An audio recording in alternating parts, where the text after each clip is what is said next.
Hey guys, welcome back to the channel. This is story about what if Naruto saves Uzushiogakure time travel part 1. Before I start, please do support for more amazing content and comments for part 2. Do consider to subscribe my channel and share my video to your friends and check out the description as well. Let's start the video. A storm was brewing. Pitch black clouds roamed and engulfed the sky as thunderous booms of roaring lightning shot through the sky, piercing through the veil of the ebony night. The heavy rain pelted the land beneath it, soaking all it landed upon. The turbulent wind swirled with its speed and velocity, making the trees rustle and groan in protest. Long ago, in ancient times, before the era of shinobi, before the era of ninja, was a time where mankind was still in its infancy. Among these humans lived one man who stood out from the majority. Bearing a staff and robes that depicted him as some sort of priest, a strange man whose violet ripple pattern OBS held the power to do miraculous things. Through the storm, through the forestry, a red blur ran past many of the trees, which was soon chased down by a couple of black blurs. The storm seemingly had no effect on whatever was running through the forest. Dashing through the dirt trails, weaving through the trees, and hopping over the rivers, the blurs all sped through the forest. All none the wiser as the storm above them got harsher and more brutal with each passing second. This man was said to be the father of the ninja, master of the elements, wielder of a power nigh any mortal could understand. It was this man that fought the apocalyptic monster with 10 tails, the harbinger of chaos and discord. The Jubi was its given moniker, a title bestowed from the priest, and it was soon told that the man fought down the beast and sealed it into himself, making him the first of what would be known as Jinchuriki. The sound of men cursing could barely be heard over the raging storm, deafening all other sounds. Animals tied to this forest were already hidden away, trying to keep themselves safe from the growing storm above them. A red blur shot past the den of bears, which soon weaved through a couple of trees before jumping over a small ravine before dashing through the trees. This red blur was none other than a girl not even out of her teens. She could only be described as a young girl who, in spite of the anxiety, nervous, and slight fear growing in her violet orbs, held an excellent show of agility and endurance at the speed and pace she was going. Though exhaustion was clear as day, as her long maroon hair was matted down by the encroaching downpour, her clothes, though disheveled and torn slightly, showed they too were soaked to the bone. However, on his deathbed it is said he bestowed the youngest of his 2 sons his successor, and in doing so the eldest grew to become hateful and spiteful towards his own sibling, and had attacked him on the very night their father had died.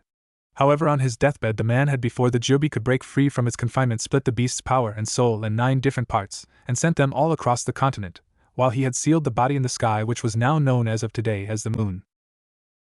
On that day that man was officially called the Rikudo Sennin of the 6 Paths. And while that was the same day, a long line of family feud would develop later into a bloody rivalry between 2 clans. The young redhead glanced over her shoulder, and seemingly thinks she had lost her pursuers, she sighed slightly before she sped forth, trying to find the nearest safe location she could hide out for a while. Peering through the raging winds and heaving rage, she could see the faint outline of a small entrance, and desperate to find a safe haven, as temporary as it may be, she dashed toward it, and through its entrance, not truly seeing that above the entrance was a giant structure covered by green moss and multiple veins that looked like to be a temple. Soon the black blurs appeared near the entrance, and the figures, clearly shown as males, looked toward each other, and gave a subtle nod before they disappeared into the entrance as well. However, what a rare few knew on that night when the Rikudo faced down the terrifyingly powerful Jubi, a beast that even with the Rikudo's level of power many found hard to even hurt, let alone defeat. Hard to believe. However, before the Rikudo had even faced the Bijou, it had already come into contact with a rather unassuming little village high up into the mountains, attacking it and tearing apart while ravaging the countryside.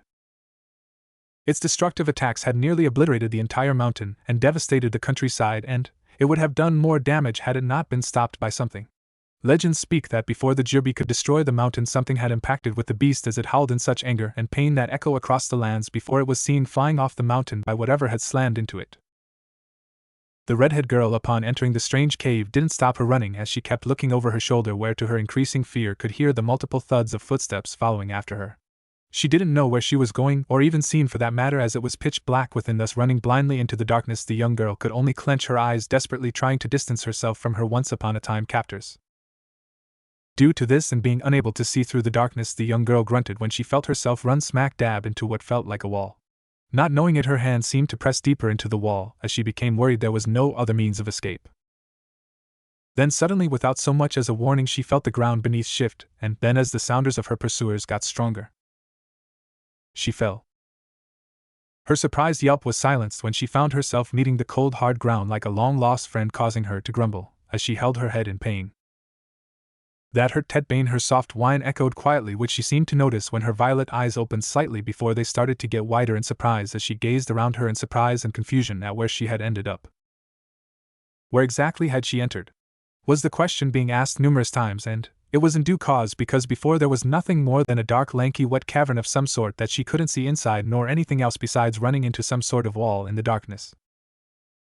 But now, everything was different. First of all, there was light. Lit torches hung among the walls and from the ceiling and from the stone pillars, thus allowing the girl to actually be able to see the extravagant and very old-looking tomb of sorts. So stuck in her awe, she forgot the trouble she was in and could only look around the room in wonder.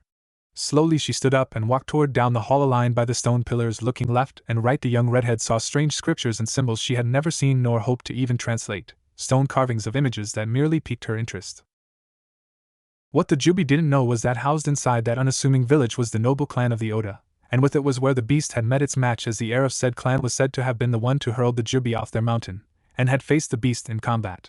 It was this event which had never been recorded in history, but this was how the downfall of the great Jubi began, for the heir had been the one to weaken the Jubi considerably, and even scarred the behemoth which made it flee into the Rakuto's territory. To this day not much is known about that battle or of the heir who faced and made the Jubi flee, only that the man afterwards had disappeared off the face of the planet, leaving a field in a sea of blaze, leaving the wreckage of his battle with the demon. It was this reason the Rakuto was even able to seal the Jubi. All because of one man. The young redhead, after walking down the torch-lit hall glancing at the strange symbols and carvings along the way, found herself standing below a giant podium which held another stone carving, only this one was different from the rest, for it was much bigger than the other, being 4 feet in width and 6 feet in length. All off it was a carvings of what looked to be like a giant battle of sorts, with sections changing to other scenes and such. Yet the one thing that stood out was the giant 10-tailed thing with a man wielding a sword with what looked like a drawing of fire surrounding the two. Strangely, she felt a small pull when she stared at that lone figure, and pulling up her hand she hesitantly placed her finger on the lone figure, which for some odd reason caused her to smile. "I think she's down here." The yell caused her to freeze before she turned around, only for her eyes to widen when she found her pursuers entering the hall. Quickly she tried hidden behind the podium, and started to think of a way to avoid them. Yet it was to no avail. "Found her," one man signaled to his teammates, as he found the terrified girl behind the podium, whose eyes wide in fear before they were clenched shut as she let out a pained hiss when the man roughly grabbed her by her hair and pulled her up to show their target was in sight. Yet time seems to have forgotten these events. The sands of the eternal everlasting time spread out to the 4 winds, and soon all this became forgotten through history. As mankind grew from the teachings of the Rakuto, they soon started to forget, and simply left the stories of old to be nothing more than legends, myths, and fairy tales. The man whom faced and had the Jubi flee from him, who seemingly vanished from existence, was said to have distanced himself from everyone and everything. His clan, his life, and even from his time. But now on this stormy night everything will change. The course of history shall be altered, and the elemental continent will come to witness the winds of change and the flames of destruction. Smack! "You stupid bitch, how dare you do that to us?" The man holding a firm grip on the young girl's head shouted, and with the better lighting one could see he, like his teammates, had dark skin, with all 4 having stark white hair. Their headbands were wrapped around their foreheads with a strange symbol signifying them as Kushina shinobi. The redhead stared down as her cheek stung from the slap, but she was soon found thrown roughly to the podium, causing her to grunt at the pain. However, her eyes snapped open when she felt her arms held above her and a hand roughly grabbing her clothes. Violet eyes widened before they shot upwards to the lecherously smirking men above her smaller frame. "We'll teach you to mind your betters, bitch, because very soon you'll be pumping out children for Kushina's future. But I don't see why we can't just get you ready for what's to come, shall we, boys?" He said, a growing smirk which was soon seen on all the men's faces as they inched closer to the girl's frame. Her eyes only got wider, and tears started to build up in her eyes as she started to realize what they were going to do. She screamed when the man holding her down gripped her clothing, ripped off her vest, and pulled out a kunai, and started to cut off her shirt from the bottom. She could do nothing as her shirt was cut in between to show her still developing body to the hungry, lustful gaze of these men. She was powerless as she started to pull off her pants. The fear of what was to come was building up inside her, and the thought of being raped and defiled by these bastards made tears fall from her eyes. In but a few seconds she was in the tatters of her shirt as her pants was pulled her knees, leaving her in chest to be seen, where her breasts were wrapped in restraining bandages, while below she wore simple panties which were about to be pulled off by these lecherous shinobi. When she felt their fingers getting to her panties, her shot wide open, and slowly she let her tears fall. Salty hot tears fell splashing against the podium. Slowly and steadily she spoke in a hoarse, desperate whisper which only got louder by the second. "SS someone help." Her words were small, meek, and under her trembling words alerted the shinobi before her, who just smirked at her desperate whimper. Leaning down, he firmly grasped her chin and made her look his way. "No one's gonna help you, bitch, so just loosen up and enjoy it," before he smacked her again, causing her face to roll to the side where her eyes, brimming with tears soaking the podium, stare out lifelessly, as she just awaited the pain to come. She knew in reality there wouldn't be out at night to hear her scream, but she just hoped and prayed it would work. She closed her eyes, and just as the sound of them pulling down their pants. Crack! A crack sounded small as it was Kushina heard it, but it was soon followed by an intense rumbling which shook the entire room, causing the shinobi to falter in what they were about to do. The podium Kushina was on started to rumble, and, with it, the torches along the strange tomb-like chamber blazed upwards before something caught their eye behind them. They saw the floor started to move upwards, separating into stairs leading upwards to what looked like a second level of the chamber. They could only watch as the floor changing into a staircase stopped at the second level, yet the rumbling didn't stop as they all looked up to see a giant slab of the wall started to slide to the left to show something that made the Kumanin's eyes widen and Kushina's violet orb see as best she could at what was behind the wall. It was a throne, a perfectly golden throne crafted by in such design that it was only fit for that of a noble of the highest stature. The arms rests of said chair curled upwards in the form of two dragon heads with their jaws wide open. Snaking upwards, the wings of a dragon spread out from the top of the throne, with its wingspan spreading outwards to be at least 3 feet in length. Finally, atop the headrest of said throne, a giant emblem of what looked like a flame, which seemed to be crafted suitable to be the signature piece for the throne itself. However, this was all taken in the span of a few seconds, for it was the person sitting on the throne that had their attention the most. It was a man sitting peacefully on the throne, leaned back against the giant seat of power. One arm on the armrest, while the other was holding up, the man's face resting against the knuckles of his left hand. His eyes were closed, while the steady rise and fall of the man's chest that he was as hard as it was to believe was asleep of all things. However, his clothing was strange to say the least. One could only think he looked like some sort of priest with his robes, as his clothing consisted of a white and red kimono with cherry blossoms adorning the neck and sleeves of his kimono, a very old sign of someone that was of royal birth.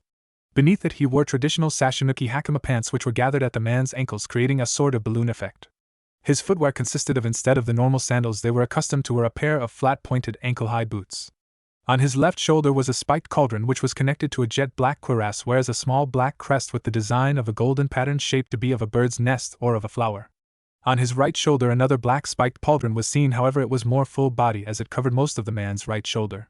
Finally, around the man's waist was a long flowing golden sash uniquely tied around the man's waist, where at the ends it was decorated in black with flame-looking designs intricately embedded into the fabric of the sash. However, it was when they heard a small, almost quiet sigh escape the man caused the shinobi to snap their heads upwards to see the man's face. Spiky golden hair was evident, for that was the first thing they saw. A long golden mane of spiky golden locks fell from the mysterious man's head. 2 long bangs framed the sides of his face, and the rest covered his ears and fell past his back. His skin was a unique tan, his face carried sharp features with a sharp jaw and sharp eyebrows. His face was undeniably handsome, and his unique features were evident that he didn't look like a local of any nation they had seen with those characteristics, but Kushina, who could barely see much of the man, felt her hope rising. Especially when the man's arm twitched as his eyes slowly shifted, thus causing the shinobi to tense up. An uneasy silence followed as the man let out another sigh before his face scrunched up slightly. Finally, the man's eyes started to open up, and thus they reveled a dual pair of unfocused azure orbs glazed over with years of untold amounts of experience, and void of any innocence long since foregone. He blinked his eyes slowly 1, 2, 3 times before they started to focus outwards, in which they scanned the tomb before him before they quickly fell upon the scene before him. It was as if a light was turned on as the man's eyes became extremely cold, soulless, as if they pierced into the souls of all those that were unfortunate enough to fall under his gaze. And right now those in his gaze were the 4 rather unlucky and unnerved Kumonin. Because they were rooted on the spot by the man's unnatural gaze, they felt a cold shiver crawl up their spine as the stranger merely straightened his body and, all the while gazing down, the 4 stood up from his throne. I imagined to find myself in an empty tomb when I awakened, but to find myself before 4 men about to commit the greatest act of defilement in my temple. That cannot be forgiven. His voice was hoarse and deep from years of silence, yet it was baritone with a great regal tone that nobles only dreamed of achieving. Bones not used in ages popped and cracked as he stood. His kimono swayed from the action, but he merely waved it off as he stood to his full height, which was an impressive height of 6 feet 3 inches. His long hair fell past his waist whilst he merely stared at the group for a moment before his soulless gaze fell upon the shocked and clearly traumatized girl laid out on the stone podium.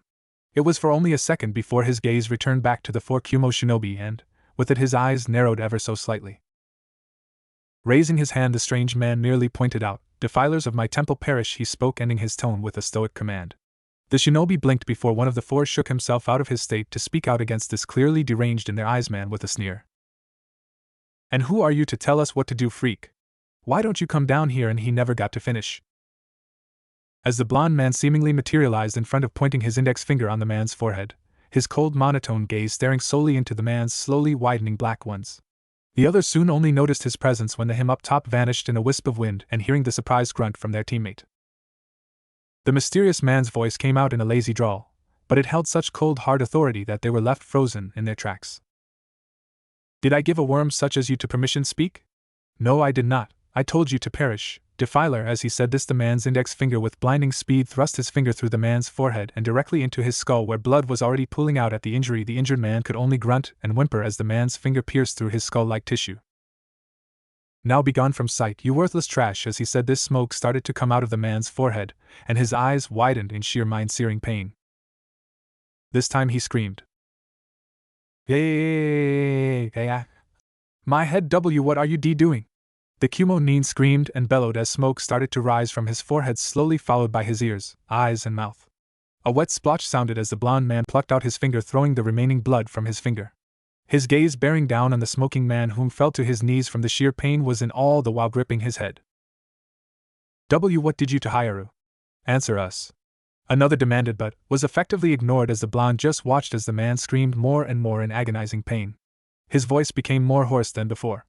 The man's once dark skin started to turn blood red, and, without so much as a second later, the man snapped his head upward and let loose a soundless scream, and what they saw terrified the Kumonin on the spot.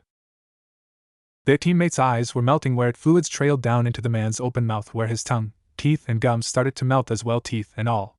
His crimson skin suddenly combusted into a humanoid-sized dark red flame where his hair had instantly been burned away, leaving a bald head where the skin was burning away.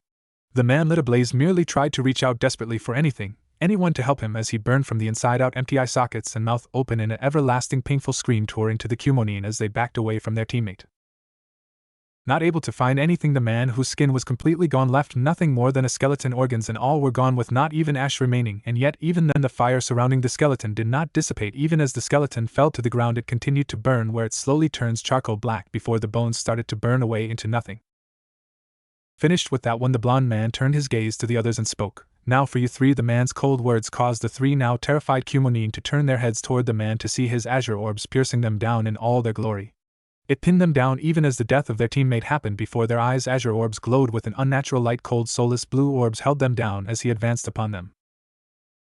Desperately, one stabbed his knee with a kunai to try and temporarily shake his paralyzed body to make it function once more. Then, doing a set of hand seals, the Kumo shinobi yelled out, "Take this, you freak! Raitan, Kaminari Yari!" And with the release, a giant lightning-shaped spear shot toward the blond man at lightning fast speeds. The blonde, however, just stared as the attack came closer and didn't bat an eye when the attack slammed into him, creating a small explosion within the tomb which surprisingly held from explosion. The Kumonin, with his other teammates broken from their paralyzed state, warily looked into the smoke to see if the man whom killed their teammates seconds ago was truly dead. Only to be shaken to their core when the blonde merely stood there unscathed, unharmed as the attack clearly slammed right into him, yet it had not left a single scratch. His kimono waved in the slight breeze as he merely stared at the three with a look of impassiveness that is before he seemed to just vanish before materializing before the shinobi that attacked him, and, without so much as a blink, grabbed the man by his face and lifted him off the ground, feet too hovering off the ground as well. The shinobi tried to desperately escape the man's iron grip, yet failed due to the steel-like grip he had on him, and could only mutter out a few muffled words. "What are you?" He spoke before he closed his eyes when the grip on his face increased twofold as the blonde merely gazed at him as if he were nothing more than an annoying gnat. "Nothing you shall concern yourself with, defiler, now perish from my sight, fool." Saying this, he took his other hand, plunged it into the man's lower abdomen, causing the attempted rapist's eyes to widen before he started to scream, which were muffled by the man's hand. He could feel his hand digging through his body, piercing his flesh and crushing his bones as it dug through his body. He could already feel himself lose consciousness when the man yanked out his blood-soaked hand while pulling out his own liver before he crushed it in his hand before throwing it aside before he jammed his hand into his body through the upper torso. Casually he yanked out his hand once more, and this time he held within his hands the dying man's still bleeding, beating heart, veins and all. It beat even as he clenched the vital organ in his hand, which made it beat irregularly. Without so much as blink, he let the man go before he slammed the organ into the man's mouth, causing him to choke on his blood, saliva and tongue before the blonde let him drop to the floor in a puddle of his blood. Then without a second thought he brought his foot upward before bringing it down, crushing the man's skull like a melon, splattering gray brain matter, blood and dun and flesh all over the floor. Without missing a beat he turned to heal last two shinobi who at this point were on their knees quivering in fright. Any sense of fighting back was gone, and replaced with it was a sense of complete despair, as they were coming to find out only now that they were at the mercy of this monster. Now for you two, be gone from my sight, become food for the maggots in the soil. Coldly stated, he raised his blood-soaked hand, and without staining his kimono he appeared behind the third Kumo shinobi and impaled his hand straight through his chest cavity before he pulled it back and along with it yanked the man's spinal column. Then with the dead man he threw him into the wall unhindered, and with a swift turn he turned his gaze to the last of the four, who by now was on his knees with a dark stain spreading through his pain where a yellow puddle was gathering under the terrified man's legs. Clearly the man was so scared he lost control of his own bladder and soiled himself. The blonde's face frowned in disgust as the man fell to his hands and started whimpering and begging in his own puddle of filth. PP, please SSS, spare me. I have a family, please DD, don't kill me. He pleaded, begging for his life like a dog. Once a Kushina shinobi, now reduced to a mere whimpering man begging for his life in a puddle of his own urine and shit. It was disgusting, and it shone on the blonde's face. His soulless orbs narrowed on the man before just pointed his hand toward him and spoke. Defilers deserve no such mercy, especially those that beg and plead for their lives like cowards. You stink of filth and stain my temple with your disgusting bodily fluids. Begone. And with a mere wave of his hand an orb of pure fire conjured from seemingly nothing before he hurled it at the man, who only screamed as the fireball slammed into him, igniting his body and fluids under him in a giant fireball which started to burn away the stain that in his temple. Not batting an eye, the man did the same to the other bodies, letting their bodies burn away as did their skeletons, and let their blood boil away into an iron smell of smoke. Seemingly satisfied with his work, the blonde flicked his hand, throwing the blood, flesh and whatever else that had gathered onto his hand, throwing all of it onto the ground before he turned his gaze toward the young redhead girl, who by now was staring at him with wide shocked violet orbs, tear streaks evident on her face, her eyes red and puffy with her clothing in disarray. To the slight confusion of the blonde he saw no fear in the redhead's eyes, only emotions such as awe, shock, admiration and much more. Blinking he merely shook his head before he raised his hand to her face. And before the girl could speak, the blonde spoke one word before she felt her eyes close, and she too fell into the state of the sleep. Sleep. The crack and popping of a campfire could be heard in a small clearing of the forest that was once bombarded by a ravaging storm was now clear, with the sky showing the midnight sky while a few clouds floated amongst the sky. The campfire's dim light lit up the small clearing where the animals of the forest kept their distance from the clearing so to not disturb those in the clearing. But because of something else. What that was is anyone's guess. In this small clearing, however, surrounding the small clearing, two figures could be seen. One was laying on the ground, was the same young redhead girl from before, covered in the tatters of her clothing, while over her was a cloak. Her soft snores showed the young girl, nearly traumatized by early days' events, was fast asleep. On the opposite end of the fire, the very same blonde who had been awoken from within the temple sat staring into the campfire. One arm hung over his knee loosely, while the other had his face resting against the knuckles of his hand. The blonde's azure eyes stared into the fire for what seemed like seconds, minutes and hours, thinking over what just happened a few hours prior to the present time. I wonder how much time has passed. Has it been years, centuries, or even a millennium since my time? It's been so long, yet feels only a day ago I was fighting the 10 tails. I wonder how much has changed. Thinking, the blonde let his eyes casually move to the sleeping redhead, the very same who was close to being defiled in his very temple. Without thinking much on it, he just took the girl with him after closing his temple off and making sure no one could enter it after leaving it. Now here he was with a girl who had nearly been raped in his temple, and in due cause was the reason he was awakened, and it was that which made him think on what to even do with the girl.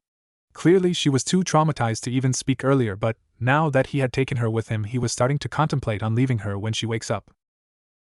He still needed to learn all that had changed while he slept through the years. A grumble made the blonde look toward his guest, and he was treated to the sight of the young redhead rubbing her head. She pulled herself up from the ground. Luckily the cloak covered her modesty. He just watched as she started to awake before turning his gaze back to the fire. He had no time to partake with the girl much longer, as he had to figure out all that's happened. A silence followed until he heard a small voice speak up, cutting into the silence like a hot knife through butter. "Ayano, sir?" Merely glancing her way, the blonde saw the young girl sitting up, timidly clenching the cloak around her body. He saw that she was trembling, clearly remembering the incident prior. But she still had the strength to speak to him.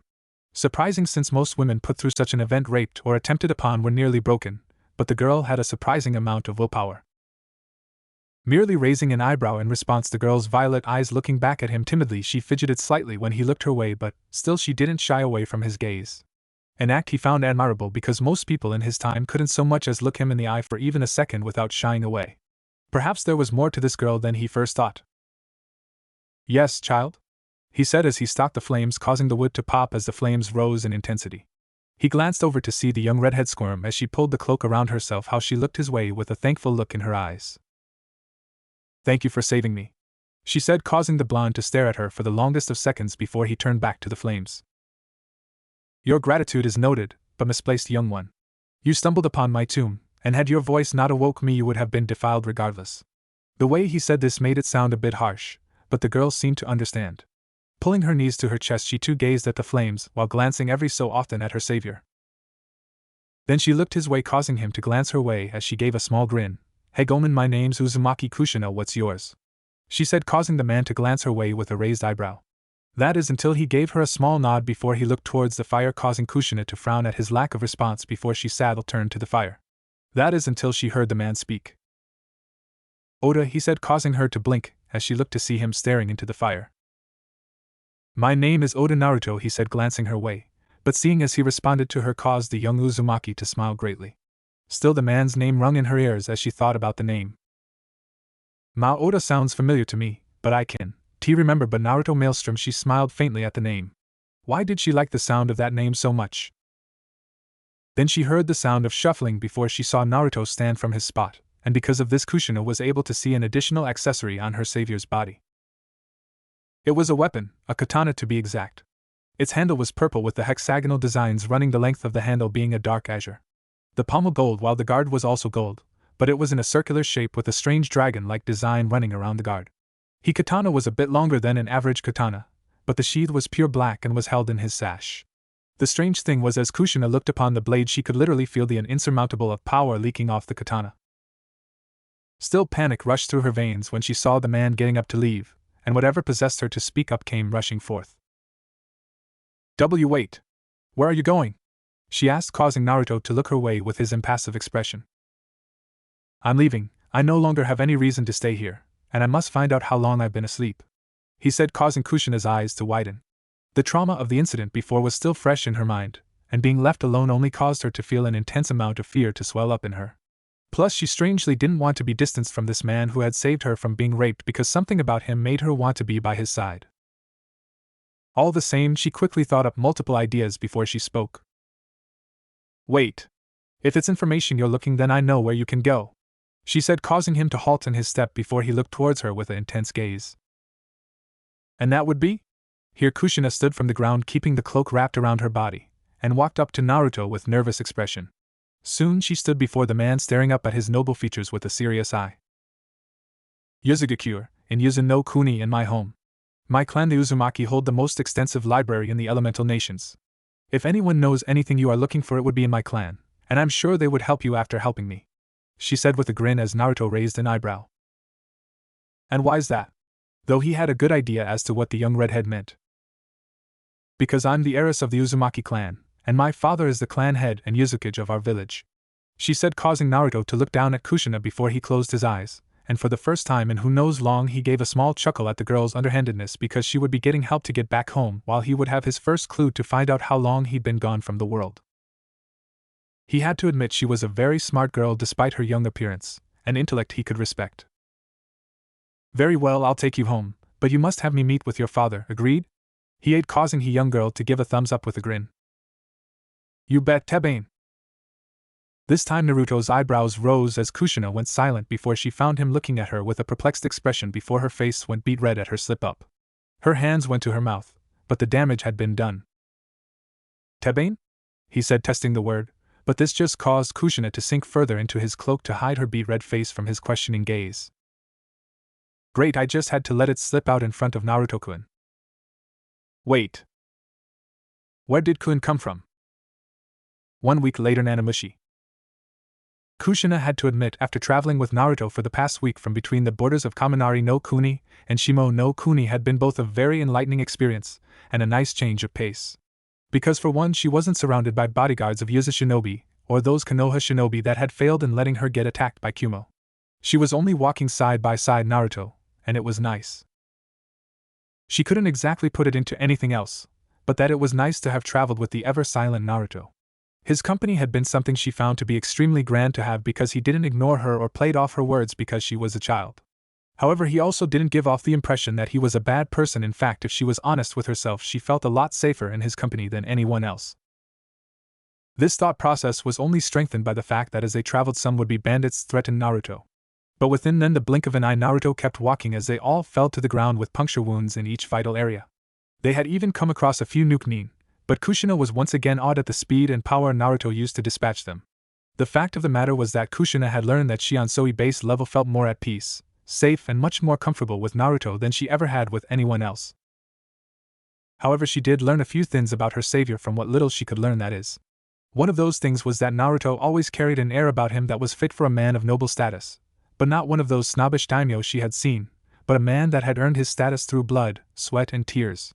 The very atmosphere he gave off caused many of the people they had passed through the small villages to gaze upon him in awe. Some had even lined up to just see Naruto passing through because in their minds they thought he was some kind of noble daimyo from a foreign country. But Kushina found it a bit annoying to her that women always gave him heart-struck looks, gazes and expressions that just annoyed her to no end. She didn't know why it did, but it did, and she had to hold back a growl each time she saw a woman swoon at the sight of him. However, the most interesting thing she learned was that through all the confrontations with bandits and Nukenin, she never once seen Naruto unsheath his katana. Something she found to be strange because he merely used his speed and strength to puncture, disrupt or crush vital organs or areas in each person's body.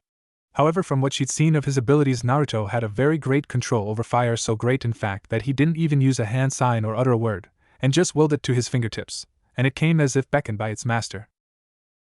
It was honestly one of the coolest things she had ever seen. Nonetheless, the redhead found herself and the blonde-haired Oda walking through the port town of Nanamushi off the border of Kuni. And like usual, she could see a lot of people staring at Naruto with shock, awe, and surprise as the two walked towards the docks. Gotten used to it already, Kushina ran forward before she grasped the bars to hold herself up so she could see the open ocean. Her eyes closed as the soft breeze of the ocean rushed past her face, causing her red hair to flow in the breeze. Her eyes opened to see in the far distance the island which was her birth land. Feeling someone walk up at her side, she looked to see Naruto looking out at the sea with an impassive face, but she could see his eyes looking out amongst the ocean. "Tell me, Naruto-kun, what do you think of the ocean?" she said, after having let it slip a while back. Kushina had been embarrassed at letting it slip. However, seeing as he hadn't showed any dislike for the suffix, she kept giving it to his name. Naruto just looked to Kushina before he gazed out at the ocean as a strange expression came to his face, and one Kushina couldn't decipher. The ocean is vast and unpredictable, but it is what makes humans think of the greatest of freedom, and that is to go out at sea. That way they never feel restricted by land, and can experience true freedom without laws or restrictions to bind them. However, the same can't be said for its polar opposite in the elemental cycle, he uttered. Kushina stared at him, drawn in by his words, and the amount of truth they held, but the last bit caused her to frown because he'd barely spoken loud enough for her to be unable to hear him. "Nevertheless, let's be going," he said, making her nod, and thus the two went towards the dock master to rent a boat. So we find the duo in a transport ship where Kushina was happily staring out at the open ocean, and to where Uzushiogakure was coming clearer to see. Naruto, on the other hand, sat with his katana leaning against his shoulder while placed in between his legs. His stoic eyes looked upon the ocean until his eyes fell upon something that caused his eyes to narrow.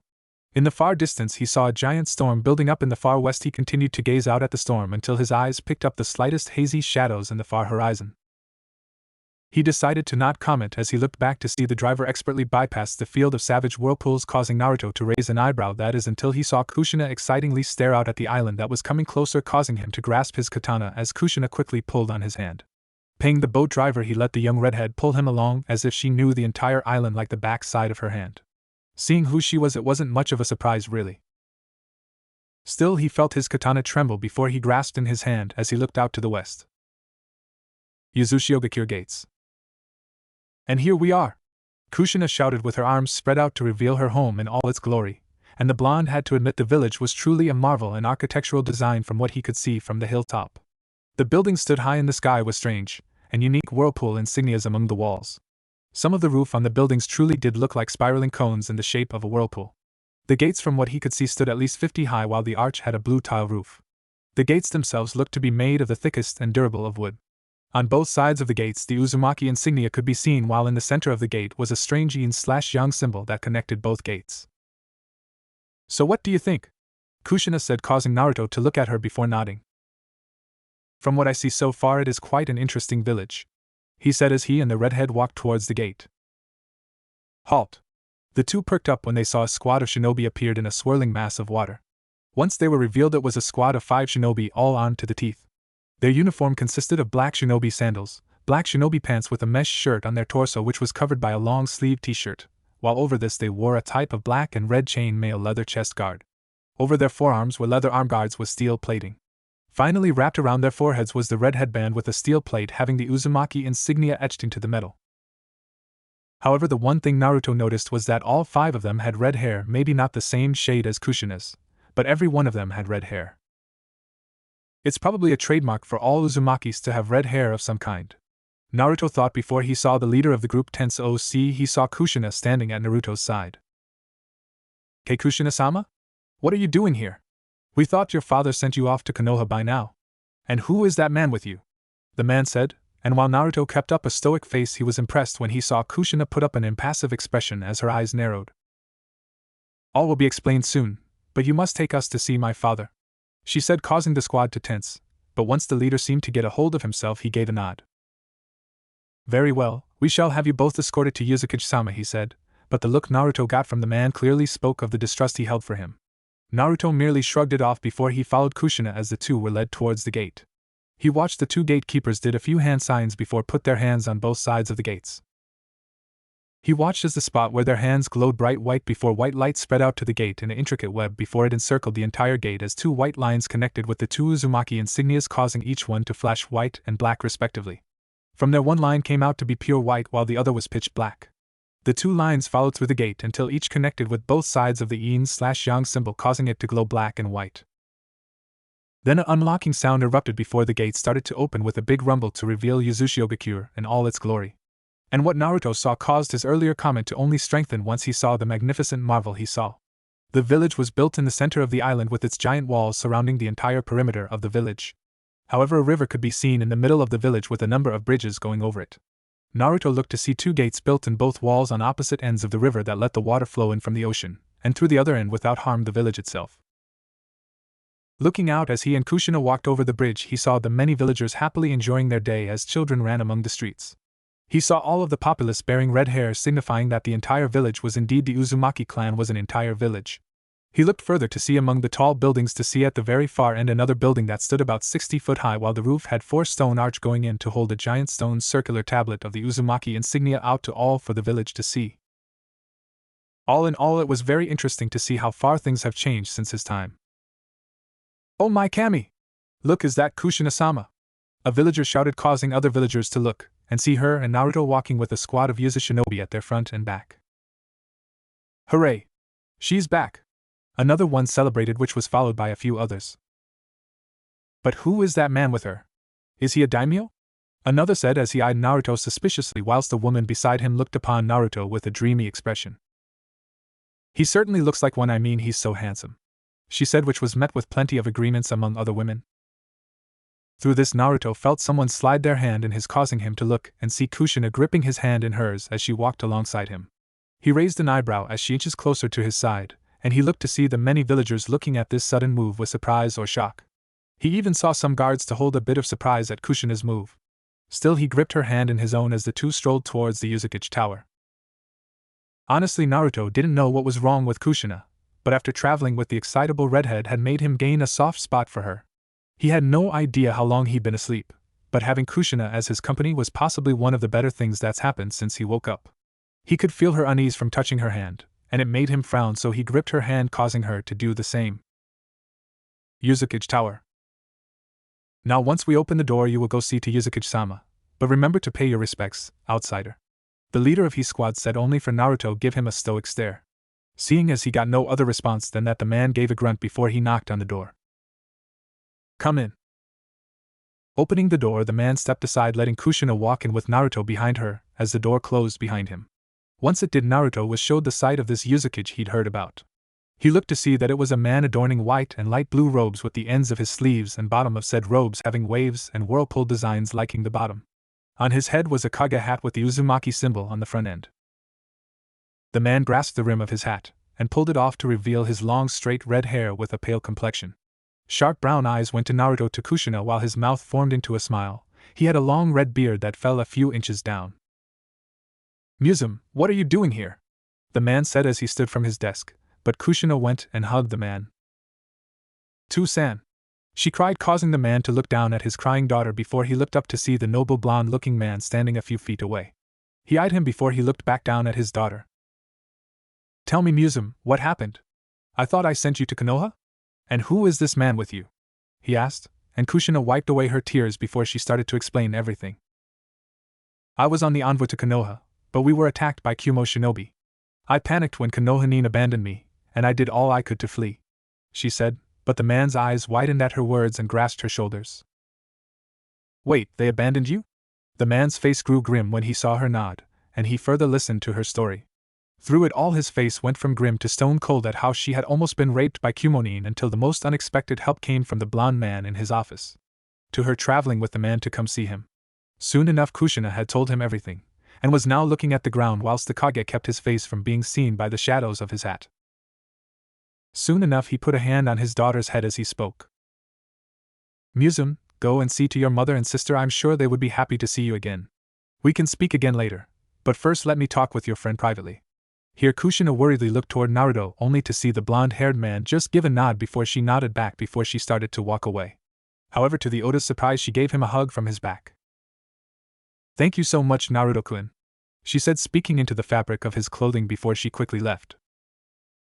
This left Naruto with the Uzukage, and looking back at the kage he saw the man staring straight at him through the rim of his hat. That's when he saw the man stand up from his desk, walked around it before he was standing a few feet from the noble Oda. Musum may have not told me your name out of respect for you, but let me be the first to say here he pulled off his hat and kneeled on the ground before he planted his head on the ground. Thank you for saving my daughter. Naruto just stared down at the man before he finally spoke for the first time upon entering the office. Get up, it is not right for a man of your status to bow to me. Your daughter was just in the right place at the wrong time, and because of this she has awakened me. So if anything I owe her my gratitude. Now stand up, Uzukage-san. The kage, hearing the sincerity in the Oda's word, did indeed stand up before he put his hat back on his desk. He stared at Naruto with all the seriousness he could muster. That may be true, but you're possibly the only thing that has saved her from a life of agony and despair. For that you have my eternal gratitude, and that of the entire Uzumaki clan. Still I find that she has grown very attached to you through your journey here, he said with a smile as Naruto raised an eyebrow. Is that a bad thing? He asked, only to get a chuckle from the kage. Oh no, on the contrary, it's a very good thing because I can see that Kushina was truly happy when she came in with you. Happier than I've ever seen her, in fact, and that makes me happy. I thought sending her to Konoha to become the next Jinchuriki would be good for her, but it seems I can no longer trust our century-old allies. So I have to count it as a blessing she was returned to us and unharmed at that, he said as he walked towards to the window so he could overlook his village. Remaining silent, Naruto saw the man look back at Naruto with a questioning gaze. But I have to wonder, what is your name? What did you mean when you said you awakened, and for that matter why come here? He asked as he poured himself a cup of tea while causing Naruto give a small sigh before he spoke. My name is Oda Naruto. Crash. The tea glass fell from the man's limp fingers, causing it to hit the floor and shatter. However, the kage cared not for this as he stared at Naruto with wide, disbelieving eyes. His hands soon started to tremble as his eyes took in Naruto's form once again, looking over every single detail until his eyes found the unique symbol adorning upon his armor. Oh my kami, I never believed it. I always thought the Oda were myths, the kage uttered whilst Naruto frowned at the vague response he got from the man. Pardon? The kage continued to look at Naruto as if he was some form of ghost until he closed his eyes and rubbed his forehead. I apologize, it's just the Odas have been seen as nothing more than a myth, and yet here standing before me is one. I thought the tablet given to us was just a hoax, but it would seem I was wrong, he said, further causing Naruto to frown. What do you mean by tablet? What do you know about my clan, Uzukage-san? He said as he took a step forward, but just as the man was about to speak. Boom! The Uzukage abruptly stood up as a loud crash erupted from the village, running towards the window he saw on the outskirts of his village to see the forests being destroyed. "What is this?" "Uzukage-sama," said man turned around as the door to his office slammed open to reveal a panting Uzushinobi. "Zuko? What's wrong? What's happened?" he said while the man gasped for breath before he got enough to speak a few words. "We're being invaded by Kumo, Iwa, and Kiri, sir. Their combined forces have breached our whirlpool defenses, and the Kiri forces are already about to sabotage our underwater system," he said, causing the Uzukage to scowl at the news. Quickly he put Zuko against the wall before he stood up. "To think 3 villages would combine forces just to take us out, but how in the world did they bypass our defenses? To get through them is top secret to only an Uzumaki. So how?" he questioned himself whilst Naruto looked out at front of the village. Narrowing his eyes, he saw the smoke getting closer. "Uzukage-san, worry about that later. Let's make a deal. I stave off this invasion for you, and in return you tell me everything you know about my clan," Naruto said as he walked towards the door. The Uzukage looked at the man's back in shock, and a bit of disbelief at what he just heard. "Not that I would decline, but how in the world do you plan on stopping he combined forces of 3 shinobi villages?" His answer was given as Naruto glanced over his shoulder to gaze at the Kage with a cold, soulless look in his eyes. "Because the world has not known the power of an Oda until today, and they will soon learn what not only an Oda is capable of, but of what the heir of the Oda clan is capable of doing. You deal with the Kiri forces in your waterways, and I'll deal with the main force. Keep your men inside, and whatever you do, stay inside your village." Here he put the palm of his hand on his katana as he started to walk out the door. "Your village, your clan will not fall today," and with that Naruto departed, leaving the Uzukage to stare at spot Naruto once was. Then he grew a serious expression as slammed his hand on his desk, causing a seal to glow from his desk. Then he issued his orders. Code Black. All available forces are to report to the underwaterway entrance. Genin are to evacuate the villagers to the shelters. This is the order of your Uzukage, now go. Removing his hand, he snapped his fingers, causing his personal guard to appear. Go and see to it that my family is kept safe, and once they're hidden, report to the underwater entrance. We shall leave the main force to Odadano, he said, causing the shinobi look at one another.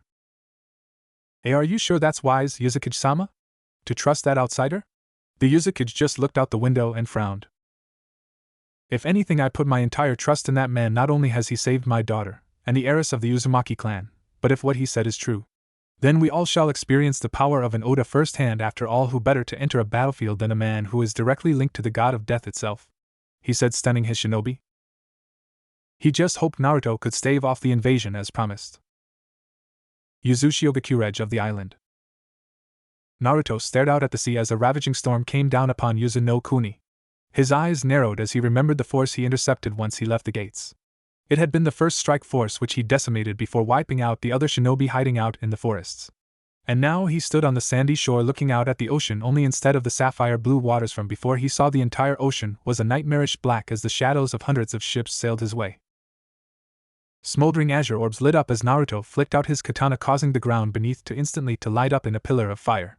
The sand beneath him started to melt into molten lava as Naruto unsheathed his katana with the blade gleaming as a dark red aura glowed from the blade itself. He eyed the blade with a look of content. It's been too long, old friend, now let's deal with these children, but first.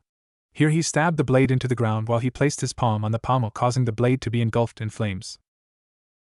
Bokushohiki, then instantly the flames engulfing his hand and the blade dug into the ground before it separated in two lines that soon started to encircle the entire land of Yuzu no Kuni.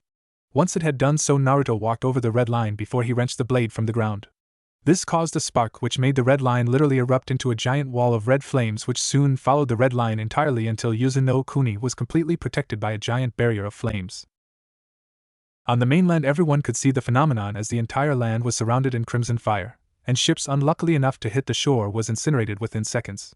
Stepping out from the flames, Naruto strolled out onto the water, katana in hand, with his spiky blonde hair waving in the heat waves produced by his flames. His piercing azure eyes stared upon the hundreds of ships of Kumo, Iwa, and Kiri shinobi before he clenched his katana, causing it to be engulfed in dark red flames. Now let's see what the sons and daughters of the Rikudo are capable of, and then he charged. Fire, that was the one thing the combined forces of Iwa, Kumo, and Kiri first saw when they neared the Isles of Yuzu no Kuni.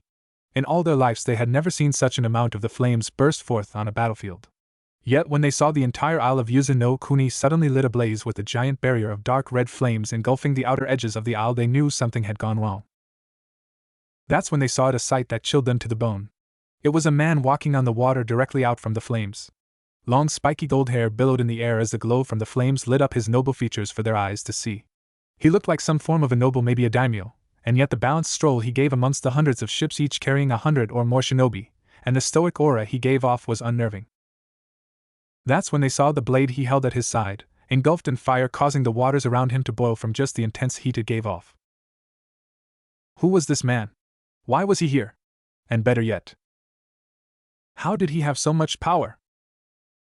Naruto looked upon the ships coming toward him with the intent to reach Uzushiogakure, and those that got past him were instantly incinerated by the flames of his barrier. His eyes scanned the vast ocean before him to see the number of ships until he let out an exhale.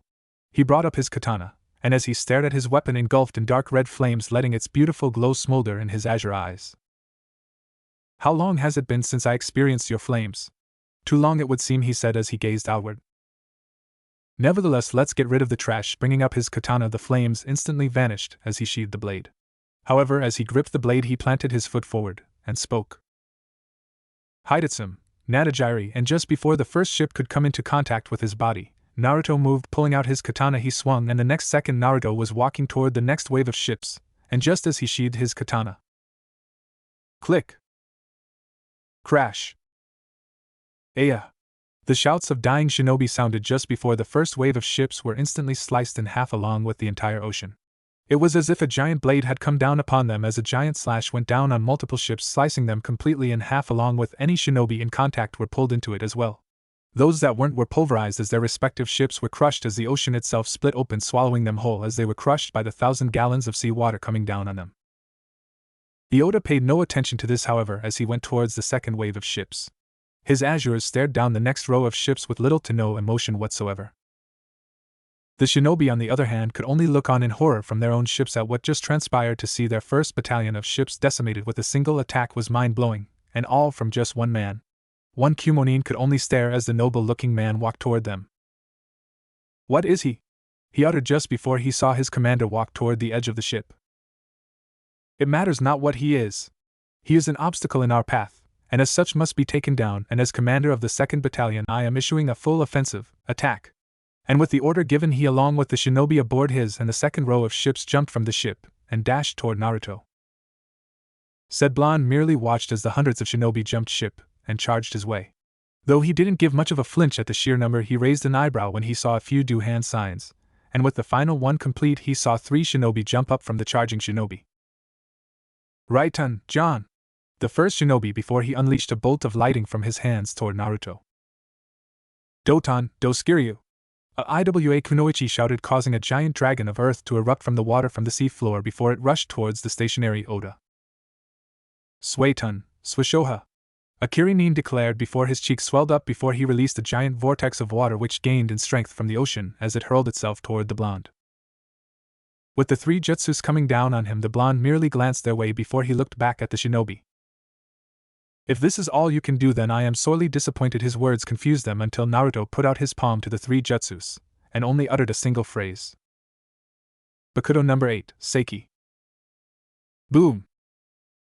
The shinobi could only watch in slight fascination and horror as a transparent blue orb appeared at the palm of the blonde's hand before it grew in size. Then as the jutsus collided with it, they were not only blocked, but they were repelled back to the shinobi. The shinobi in the area reacted in time to jump out of the way, but some were not as lucky as the jutsus hit them while colliding with a few others. What was that? A shinobi said, only to freeze when he felt an oppressive presence come up from behind him. He turned around only to see Naruto's azure eyes staring him down. Soon an immense pressure started to come down on them all, causing some to fall to their knees as a red glow started to surround the Oda's body. There's no time for second-guessing in war, boy. Now perish from my sight.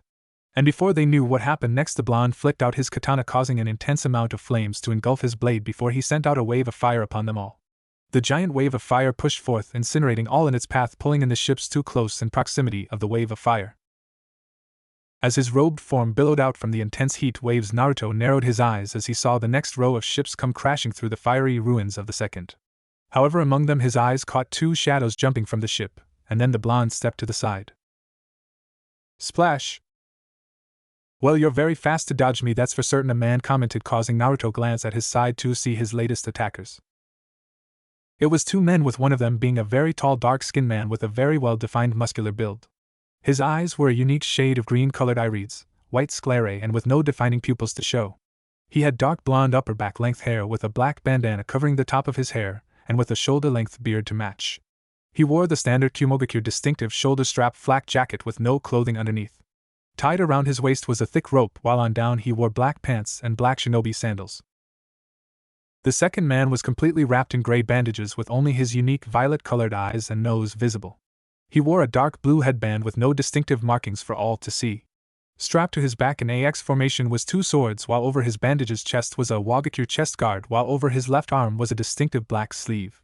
He wore no shoes. Eyes for his feet were also bandages heavily. Naruto rose an eyebrow as he sensed the power from the two were easily much higher than the shinobi he faced prior.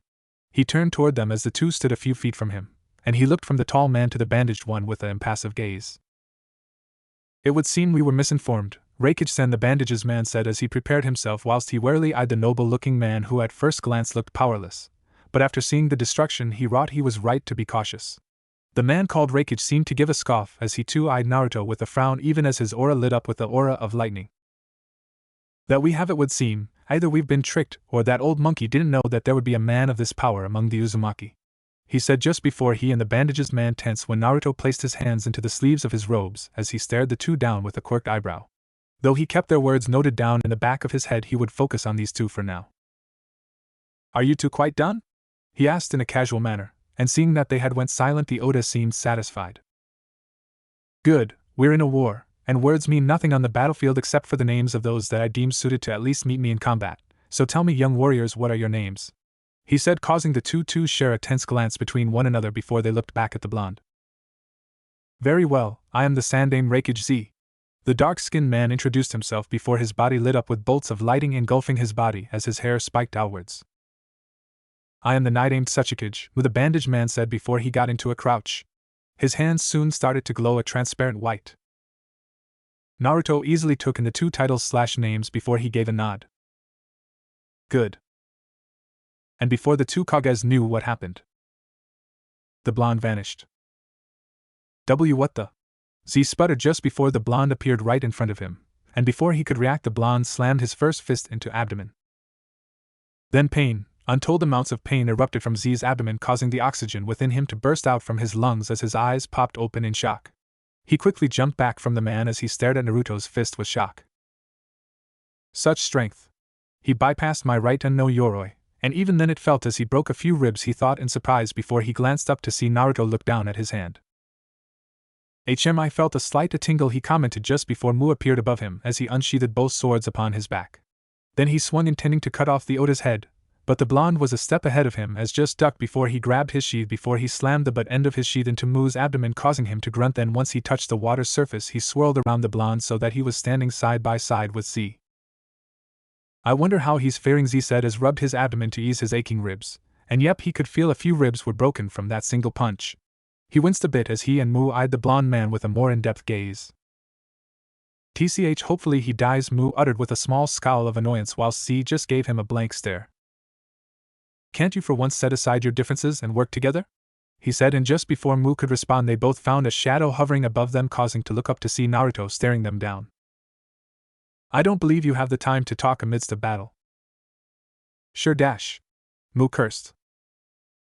Boom. Uzushiogakure waterways. Your family has been safely hidden away, Uzukage Dano, the shinobi said Kage, and said as they appeared at his side. Behind said Kage was the entire shinobi force of Uzunokuni. The Uzukage himself just gave the shinobi a nod whilst he looked forward and narrowed gaze from the rim of his Kage hat. The waterways of the Uzushiogakure were a system built to filter the water from the ocean that went through Uzunokuni through the village.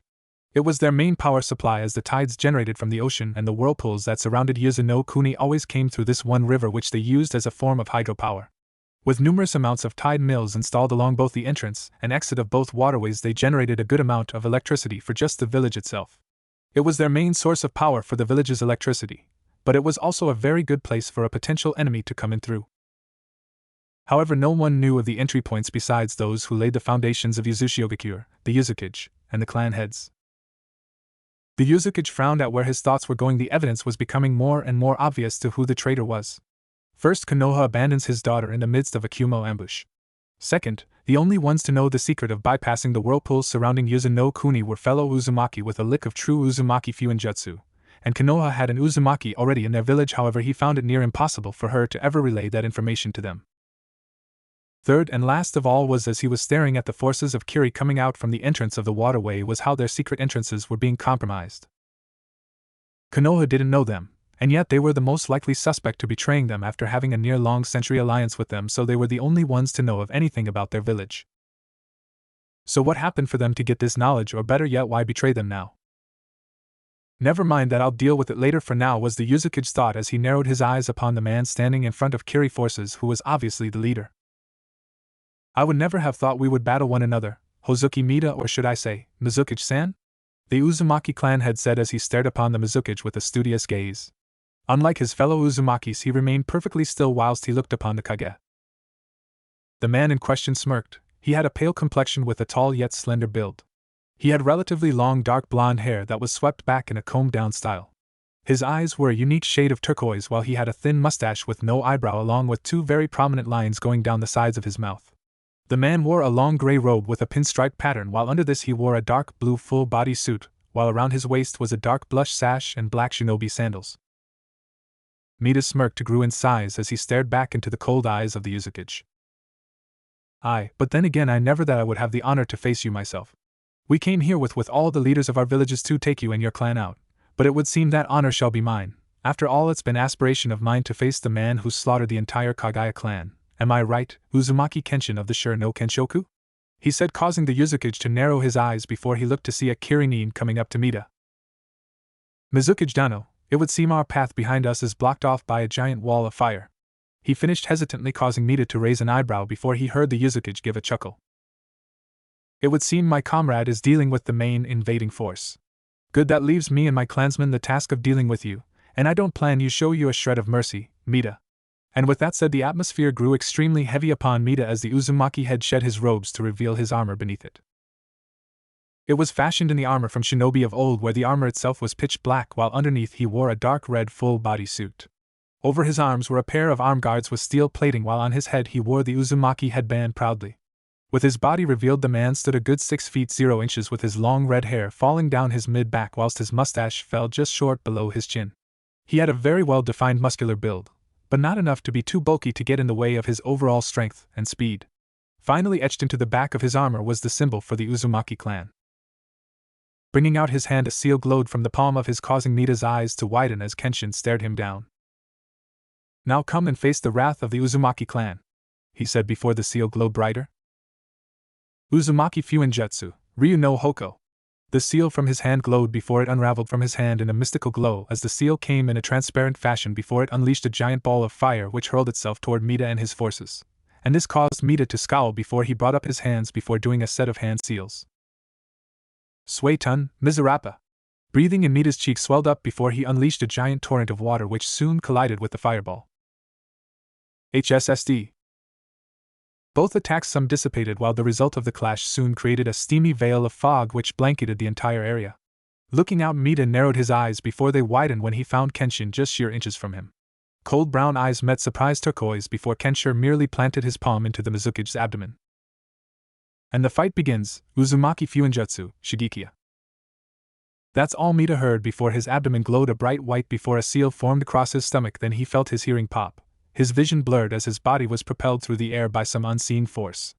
That was the spark that ignited the two forces to collide as both Yuzu and Kiri forces charged in a war cry. Uzushiogakure shelters. The shelters built into Uzushiogakure were well built into the underground systems of the village itself. Built during the village's construction, it was made specifically for clansmen that couldn't partake in the battle to seek shelter, and in case of an emergency it had an underground tunnel that would lead them directly under the island, and under the sea where it would lead them on the mainland. The shelter itself was one large chamber built in a dome-like fashion to fit for a mass number of people. It was here, however, as the shelter trembled with each earth-pounding force, that most of the Uzumaki clansmen were hidden away. Most of them were the elderly from various ages, while others the rest parents and their children. Among them was 3 other Uzumakis huddled up against the wall. Among the 3 was Kushina herself. The young girl held a frown of worry as the chamber shook. She looked to her side to see the 2 others with her, The first was a girl about her age who looked like her twin in almost everything except for a few differences. Her hair was a bright shade of scarlet red that fell to her mid-back, while her bangs covered most of her forehead with two longer bangs framing both sides of her face. Her eyes were that of a brown shade, and like Kushina she too wore garbs fit for a kunoichi. She wore the traditional Yuzu kunoichi garb consisting of a red-sleeved shirt, which covered her maturing chest, while on the left shoulder it held the Uzumaki symbol. She wore black trousers that were just below her knees, while on her feet she wore blue shinobi sandals. Finally tied around her right shoulder was the Yuzu headband. This girl was in fact her twin sister Uzumaki Urza, and like her was a genin of Uzushiogakure, but more importantly the second heiress to the Uzumaki clan. "And I keep telling you we should go out there, and fight too," she said, the third person, who merely gave a melodic chuckle. Kushina's sweat dropped a little at her sister's attitude. She probably had the same attitude as her. Then she looked to the third person, an older woman in her mid-30s at least.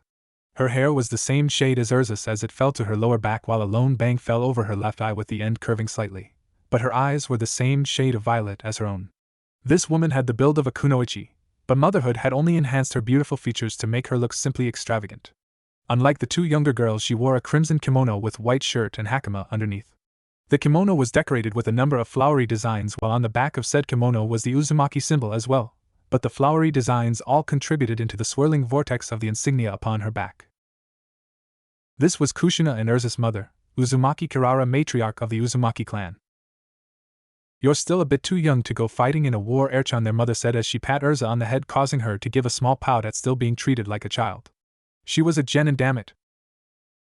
"Still, it doesn't sit well with me to leave Tucson and everyone else out there while we have to wait here underground," she said.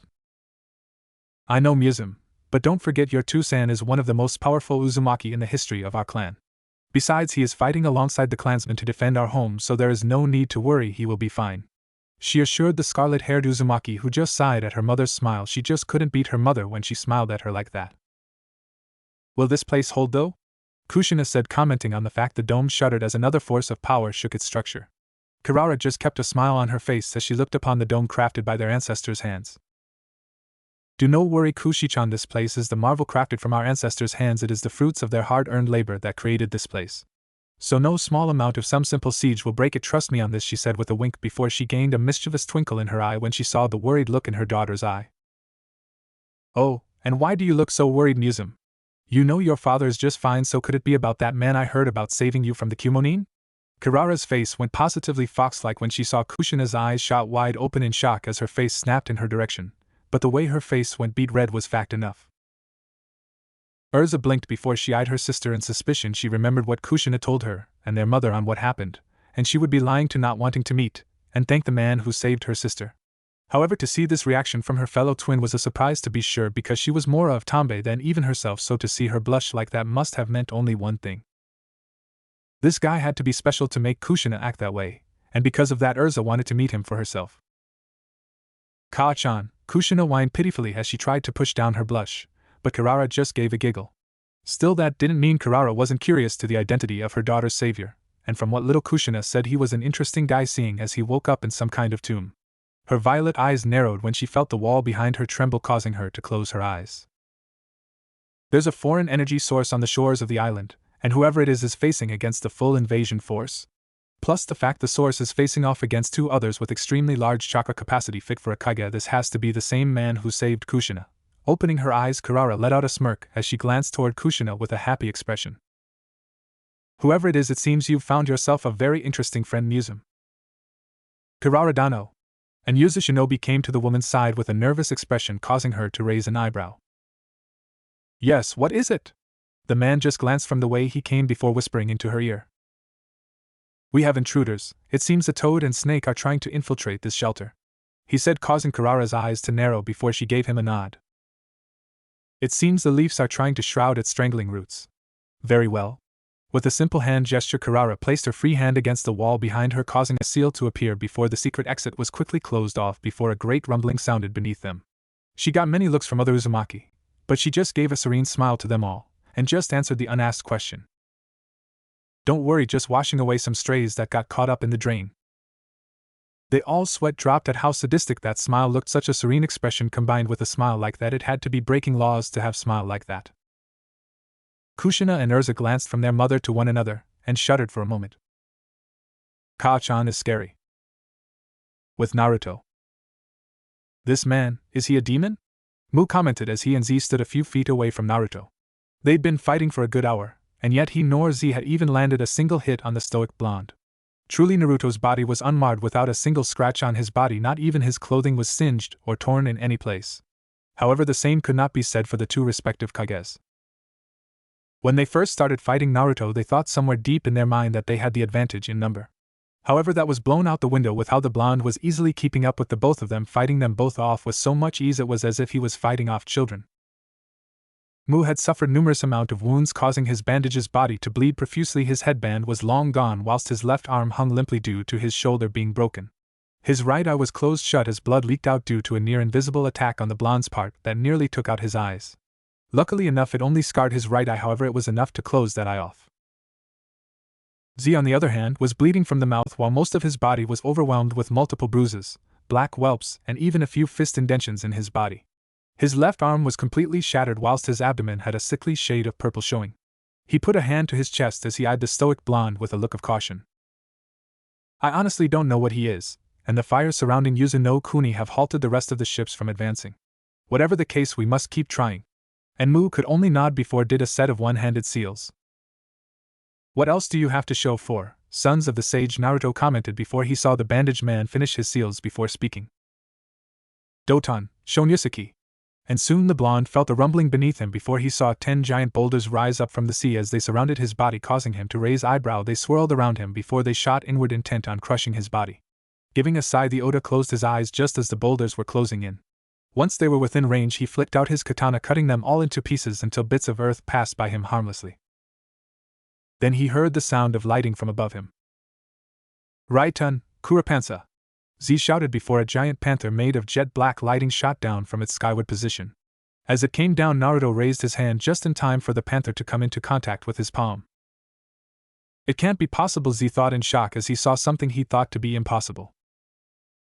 Naruto was halting the panther in its tracks, and guiding his hand he redirected it back at the shocked Reikage. And being caught off guard by the redirection, the man could only pull up his arms as his own jutsu backfired on him. Gah! He grunted as his own attack electrified him, whilst Mu just looked on in surprise. Black lighting was a special type of lightning that was said to be extremely volatile to the touch, and if not handled correctly could hurt the user, as well even kill them. And yet this one blonde man had not only caught it, but redirected it back to the Reikage himself? How? He uttered, causing Naruto just raise an eyebrow. It's very simple. No matter how different it is, lightning is at its very core a simple result of an electrostatic discharge, and thus I can absorb it into my body and then release it back in a redirection of my choosing before it can cause any harmful effects on my own body, he said, as if it was a simple manner of redirecting one of nature's most powerful elements. Mu could only stare in bewilderment and a bit of apprehension at how this man had just explained something that had been in theory for years in a couple of seconds. It was official, this man was extremely dangerous. Naruto just stared at the two before he putting out his palm, causing Mu to tense as Naruto called. Heido number 31, Shikaho, and soon a bright red orb formed in his palm before he held it in, causing it to shrink in size, and once it reached the size of an apple it released a small shockwave, causing the water beneath him to ripple. His hand started to glow as he aimed it directly toward the two. There it is again, that's ninjutsu, but so much destructive power, what form of attack is that?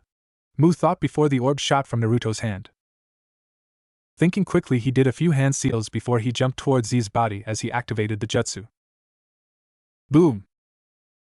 The orb glowed white before it unleashed a giant red beam that incinerated everything in its path. Its path swung from right to left, causing the entire fleet of ships hit by it to explode in a fiery blaze of hellfire. It finally dissipated when the blonde released it into the sky, causing it to wisp away in beams of red energy. Idly the blonde looked down at his hand and frowned. Has all my time spent sleeping put a lack of control over my own might power, or has it increased all these years? A few feet from his location he looked to see you with a slightly recovered Z appearing through the water's surface, but the shell-shock faces they wore was plain to see.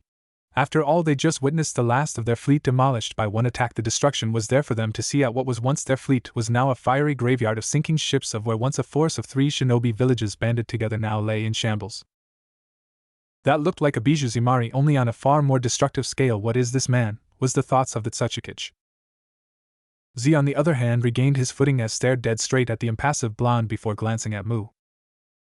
I have an idea, but you have to keep him occupied. Think you can do that? Mu just looked back at Z for just a moment before he gave a small nod. Though if he was honest with himself, this entire invasion was looking to be a failed operation because the majority of their force was just destroyed. However, there was a new urge growing within him, and that was to try and kill this clearly very dangerous man before he was set loose upon the rest of the world, cause if he was. Mu feared for the worst. I'll get him, but make sure whatever you're doing it best be something that can take him out, he said, only making the man just scoff as his right hand started to crackle with lightning. Don't worry, it will. Naruto raised an eyebrow as the two got ready, but he just stood where he was as he waited for them to make the first move. That's when he saw Mu thrown down smoke bombs blanketing the air around them in a black smoke. The Oda merely frowned when his two foes vanished from his sight, and amidst the raging crackling of fire of burning ships, and the fire surrounding the island, all went silent for the briefest of moment. Hiding now, are we? Cheap parlor tricks won't work. His ears perked up before he leaned his head to left, dodging a few kunai which hit the water, but his eyes caught sight of a few pieces of paper sizzling before they plunged into the water. Boom! The water exploded from beneath him, causing him to jump to the side, and right then he looked down once he felt the water rumble beneath him. Doton, Retsudo Tensho. Mu's voice sounded from within the area before the water itself split open to reveal all the way down the sea floor, rupturing. That's the water started to swirl, caused by the hole in the sea floor. Shaking his head, merely jumped only for his gaze to look up to see Mu above him. Die. Futon de Tapa, he said as he finished a set of hand seals, and instantly a giant gust of wind shot down on Naruto, pressing him down into the whirlpool, but he just sighed before he vanished from sight. This caused Mu to widen his eyes before he looked around, only for him to feel a presence behind him. Be more aware of your surroundings. Before he could react, a fist planted itself into side, sending him flying from out of the smoke-filled area. That's when Naruto's eyes widened slightly when he felt a presence come up from behind him. Kuroi Kazuchi, Jigakuzuk. Z's voice sounded, and Naruto spun around just in time for him to see Z's eyes glaring back at him with his entire body engulfed in black lightning. Boom! The surrounding area exploded in a giant pillar of water whilst a shockwave pulsed outward, causing waves to form. Soon enough, gravity took its course, and the water came back down into a heavy rain, and among that rain Naruto and Z's form could be seen through the heavy downpour. However, something was unusual as Z's limbs seemed to be stretching out toward Naruto's body, and that's when it was fully revealed. I am possible, what are you? Z stuttered out as he stared in complete shock at what he was seeing. It was his right arm stopped in its tracks while his hand was coated in a thick veil of blue chakra and pure black lightning. However, it was the hand gripping his wrist that bewildered him, and caused him to glance up to the cold eyes of his blonde foe. Was that your best? Was that all you had? Was all that just to have you try to kill me with this? He said, gripping Z's wrist, causing him to wince as the monstrous grip he had on him. He kept gripping his wrist, causing him to fall to a single knee whilst he gave a grunt of pain. This feeble technique is useless against me now. Drown in your failure, child of the sage. And with a twitch of his hand. Crack. Gah! Z's grit his teeth in pain as the blonde let go of his broken wrist. He looked up into the unforgiving azure orbs of his foe with a frown. Now what will you do, I wonder? Naruto commented, only to raise an eyebrow when a pain-filled smirk formed on Z's face. I was afraid of doing this, but seeing as my best technique can do nothing to you, then perhaps his can, he said, causing Naruto to frown. That's when Z closed his eyes and willed lightning into his body, causing his nerve clusters within his arms to twitch before he jumped forward. He wrapped his arms around Naruto's body, causing him to raise both eyebrows before he shouted. Do it now! Glancing upwards, he saw Mu floating in the air with palms put forward with a glowing white transparent cylindrical-like shape. It grew in size before Mu's eyes narrowed down on the two. Jintan, Genkai Hakuri no Jutsu. And once the Kage released, it came down on the two which surrounding them in a transparent cylinder. However, Naruto just narrowed his eyes as the glowing center started to close in on him. So one of the Rikudo's more advanced techniques is known today? It will do them no good though. Azure eyes started to smolder before the epicenter of his eyes glowed an even deeper shade of blue. Soon his body started to give off a deep blue shade much darker than that of Chakra's own color, and soon it came to the point Z's arms started to burn before his flesh caught on fire. If you think this can take me out, then you're sadly mistaken, he said. Aya! Let me out, Mu! Z's let go before Mu willed out a small escape for Z, letting him dive into the water as the flames burned and scorned his body, but still Naruto remained at his body started to steam before a flicker of one crimson flame appeared. Then the technique closed in around him with only one phrase being uttered. Kojin no Kuroku. Then the technique closed in, however it stopped when a bright red glow erupted from within, causing the technique to implode in a fiery blaze. It soon started to slowly deteriorate particle by particle as Naruto, cloaked in crimson red flames, walked out of the failed attack. Azure eyes glanced up to the wide and fearful ones of Mu before Naruto brought up his hand, brushed it aside, causing the flames engulfing his body to wisp away into the air. "How did you?" Mu uttered, causing Naruto to just shake his head before he appeared in front of the bandages man. Then his hand struck, grabbing him by the neck in an iron grip, and narrowed his azure eyes on him. "Fire destroys everything, boy. Nothing isn't excluded from this, from the biggest of objects down to the smallest particle. Even dust is something fire can burn." Mu's eyes widened before Naruto threw the Kage's body away, causing him to plummet into the water. Then as the two Kages started to emerge from the watery depths, they could only look up as Naruto floated from above, causing the Tsuchikage's eyes to widen. Was the blonde able to even fly like him? "If this is all the best of this era can offer in terms of combat, then I'm most displeased," he said, putting his arms into his robes, and as gazed down on the two defeated Kages, his blonde hair billowed in the wind before he spoke again as he addressed them with a cold glare. "Perish from my sight," and just as his hand ignited in a ball of flames, but just as he was about to set them loose. Ding! The Oda's eyes narrowed when he felt a tremor in the spiritual realm around him. Then he looked to where he felt the source to see it coming from the island itself. Not sparing another glance, he willed the ball of fire from his hand before putting his hand back in his sleeve before he started to walk back to the island with his back to the two downed Kages.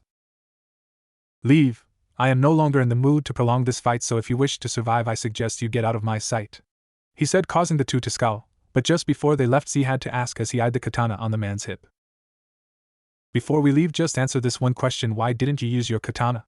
he said as he and Mu witnessed the total destruction the man wrought upon their fleet with that single blade.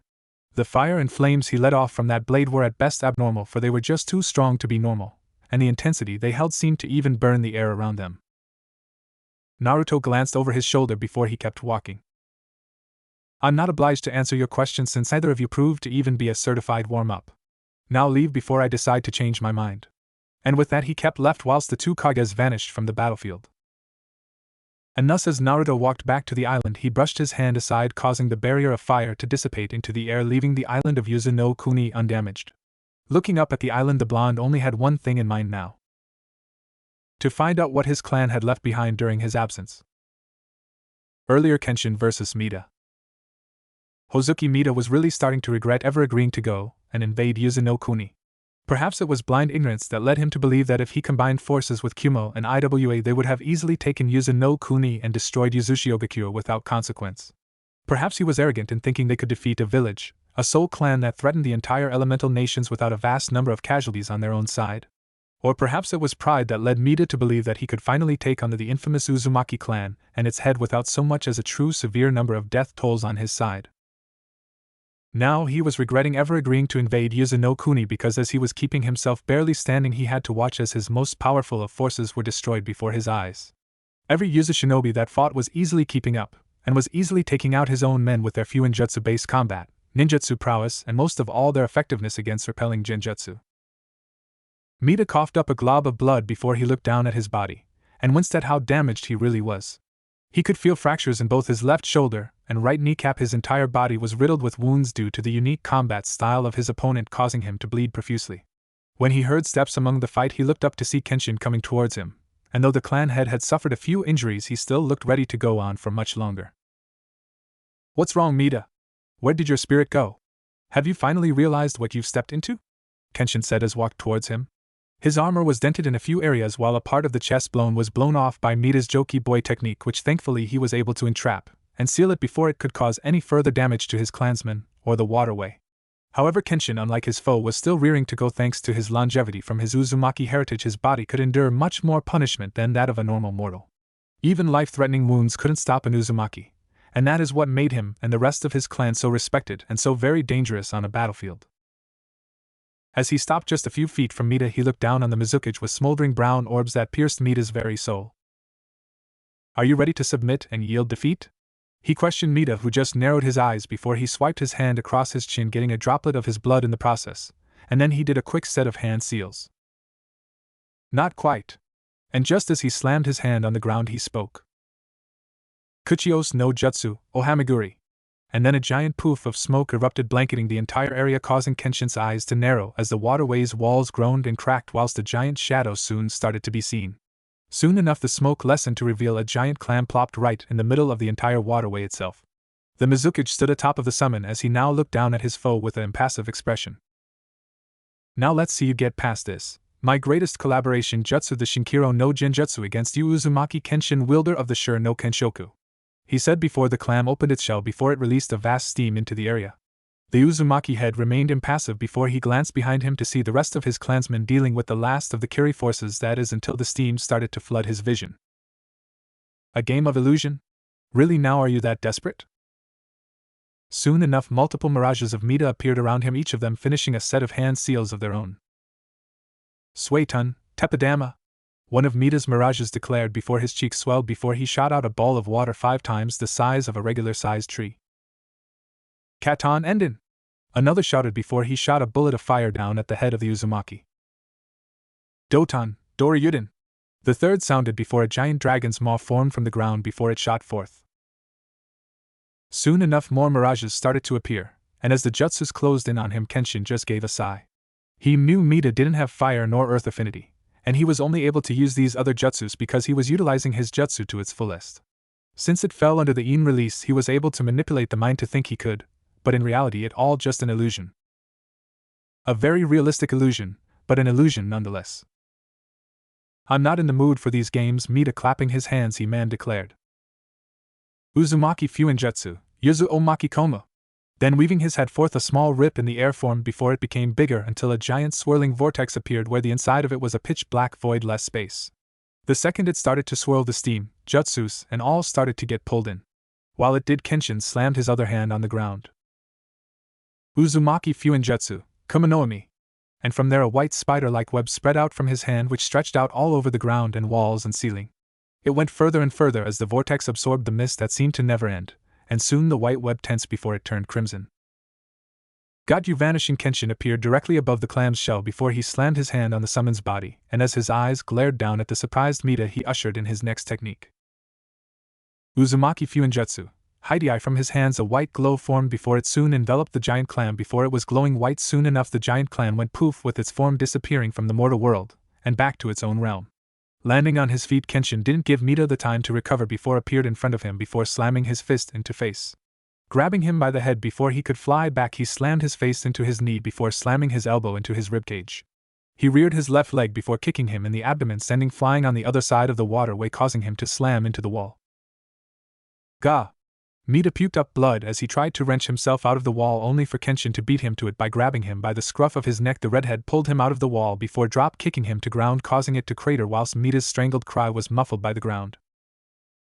Hozuki Mita, Naide Mizukage, you're lucky I'm only prolonging your suffering, he said as put his foot on the man's head, and applying pressure he watched as the man tried in vain to pull his foot off. However, you have information that I want, and you will give it to me, or I will personally see to it that your Valadia is sunk to the bottom of the ocean. Am I clear? He said as he applied more pressure to his head. Why, yes. I get it. Though shameful, Mita didn't feel like having his head pop like a melon under Kenshin's foot. Speak then, how did you, Kumo and IWA, get information past our defenses? Who relayed that information? He said as he lightened the pressure. It was Hiruzen Sarutobi, the Sandaime Hokage. He met with all of yours and gave us the details of bypassing your defenses. He never gave a reason why, only the details, and in exchange we would hold a ceasefire with Konoha, he said, causing Kenshin to scowl. His brow went void of any other emotion. He clenched his hand, causing his knuckle to pop before blood started to leak from his shaking fists. I see his face went impassive before he let off on Mita before he grabbed him by the scruff of his neck before lifting him up to eye level. Seeing as you've given me what I wanted, I have no further use of you, but killing you would be a mercy. Leave in shame, Hozuki Mita. Flee and cling to what you have seen today at what the Uzumaki are capable of doing. Now get out of my sight, he said before he threw the Kage aside, causing him to hit the floor before he regained his footing. He watched as the man stared at him for the briefest moment before he looked to see his Kiri shinobi all slaughtered. His head soon fell in defeat before he used a quick Mizu Shunshin, causing him to disappear into a vortex of water. Seeing him gone, Kenshin looked down at his hands, and once he saw the wounds on his hands caused him to give a sigh. So it's true, Konoha has betrayed us, the alliance is broken. Hiruzen Sarutobi got that information from only one source, but she would never hand it over willingly. At the fact that now makes 4 of the 5 major shinobi villages are our enemy. It would seem the Uzumaki clan will be going to war once more. Then he felt a jolt of pain from his hands causing him to wince. He'd used his unique ability after so long without much need.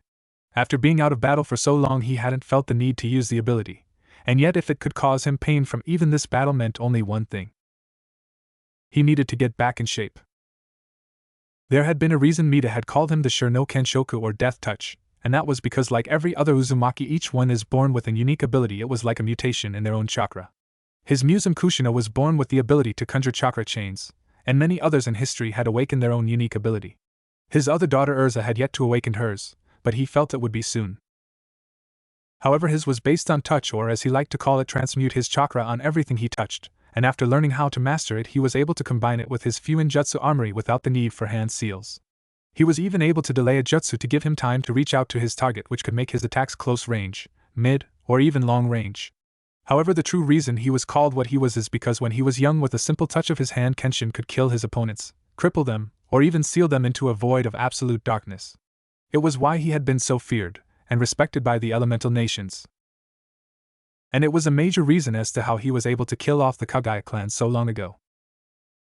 Shaking his head of those morbid thoughts, Kenshin looked upon the damage of the waterway, and could only smile as the repairing seals did its work, as the damage soon repaired themselves.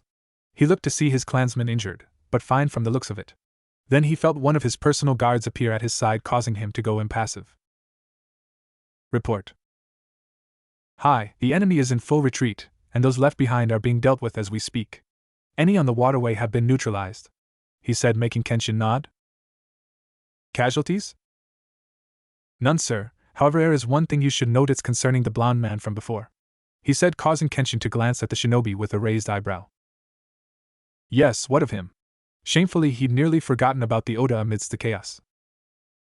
Here his shinobi squirmed a little before finally speaking. He slaughtered the entire main invasion force, sir. The fleet that was to invade us is now burning away atop of the sea.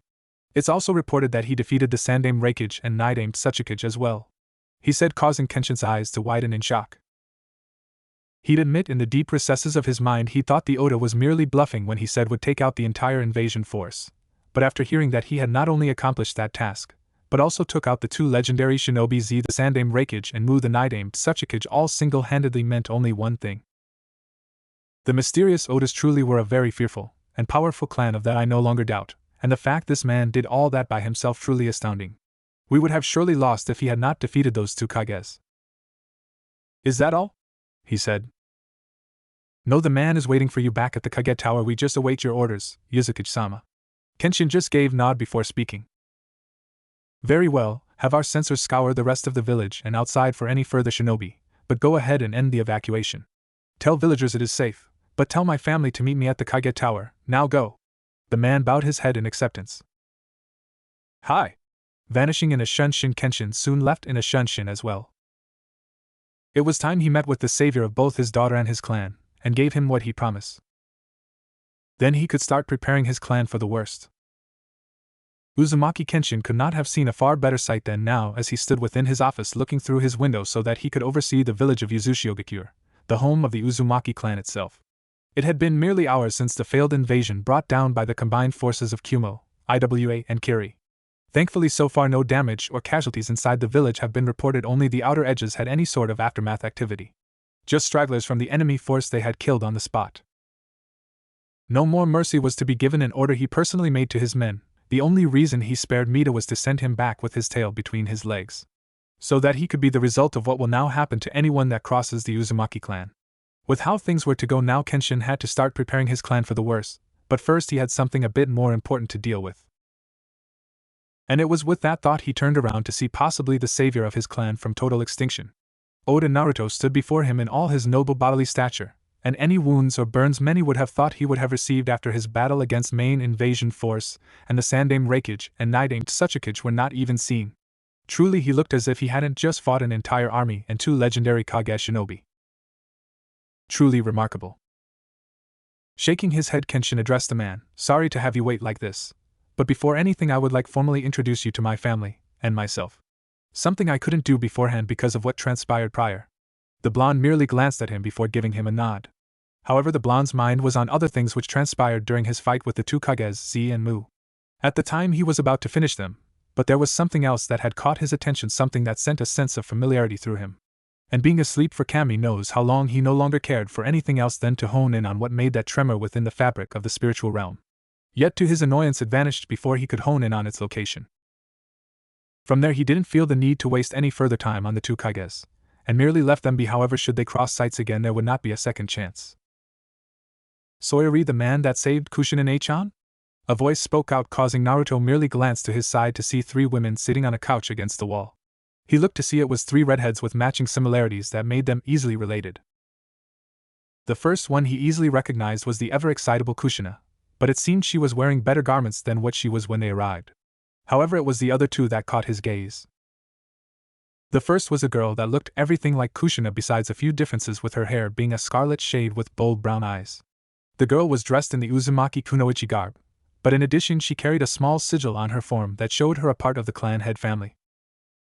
The second, however, was a woman that Naruto could easily see was Kushina's mother just from the sheer fact that her eyes were the exact same shade as Kushina's, plus the same facial features, and slight round eyes were a dead giveaway. Still, as the three came inside, and as the door closed behind them, he saw Kushina seem to find his gaze, causing her face to light up before she looked away. Slightly bemused at her reaction, he felt a gaze on him, making him look to see Kushina's look-alike seemingly staring at him, and if she could through him. However, she was unprepared for her eyes to meet his, because as soon as her brown eyes met his smoldering azure orbs, the scarlet-haired girl was left stricken on the spot. For Urza Uzumaki, when she along with her mother and sister came in to see their father after being escorted from the shelters, she was long in wait to see the man that saved her sister. So when she found her gaze from her father, and onto the strange man with him, she found her sole attention on him. The way he looked seemed so foreign to what she had seen amongst her clansmen with his robes, but just from looking at him Urza could feel that he was someone to take note of, and on some level she felt the need to mind herself. That confused her, but when she found her gaze meet smoldering azure orbs of the blonde man, she felt her entire world stop for the briefest second. Urza could see the sheer intensity his eyes held, while unintentionally or not they gave off a feeling of a cold gaze that sent a shiver up her own spine. Those eyes, they're scarier than Kasan's. Kirara, however, studied Naruto for the briefest moment, and while her two daughters seemed to not catch it, she did. Her eyes narrowed slightly at the man's garb and clothing, the way he held himself, and the air of nobility that came off was staggering. There wasn't an ounce of arrogance nor pride that she could see or feel from the blonde-haired man, but she felt a bit uneasy from the sight of his blue eyes. Being the matriarch of the Uzumaki clan, she had seen many nobles in her day, but this man was a different kind, a much different noble from the ones she's ever seen. Plus she could feel the way he held himself, which was that of a calm and composed warrior that seemed relaxed, but the slightest act of aggression would be met with brutal and lethal force in the blink of an eye. Her eyes trailed the man's appearance, remembering every last detail from the unique shade of his bright golden spiky hair, and smoldering azure eyes to his unique garments.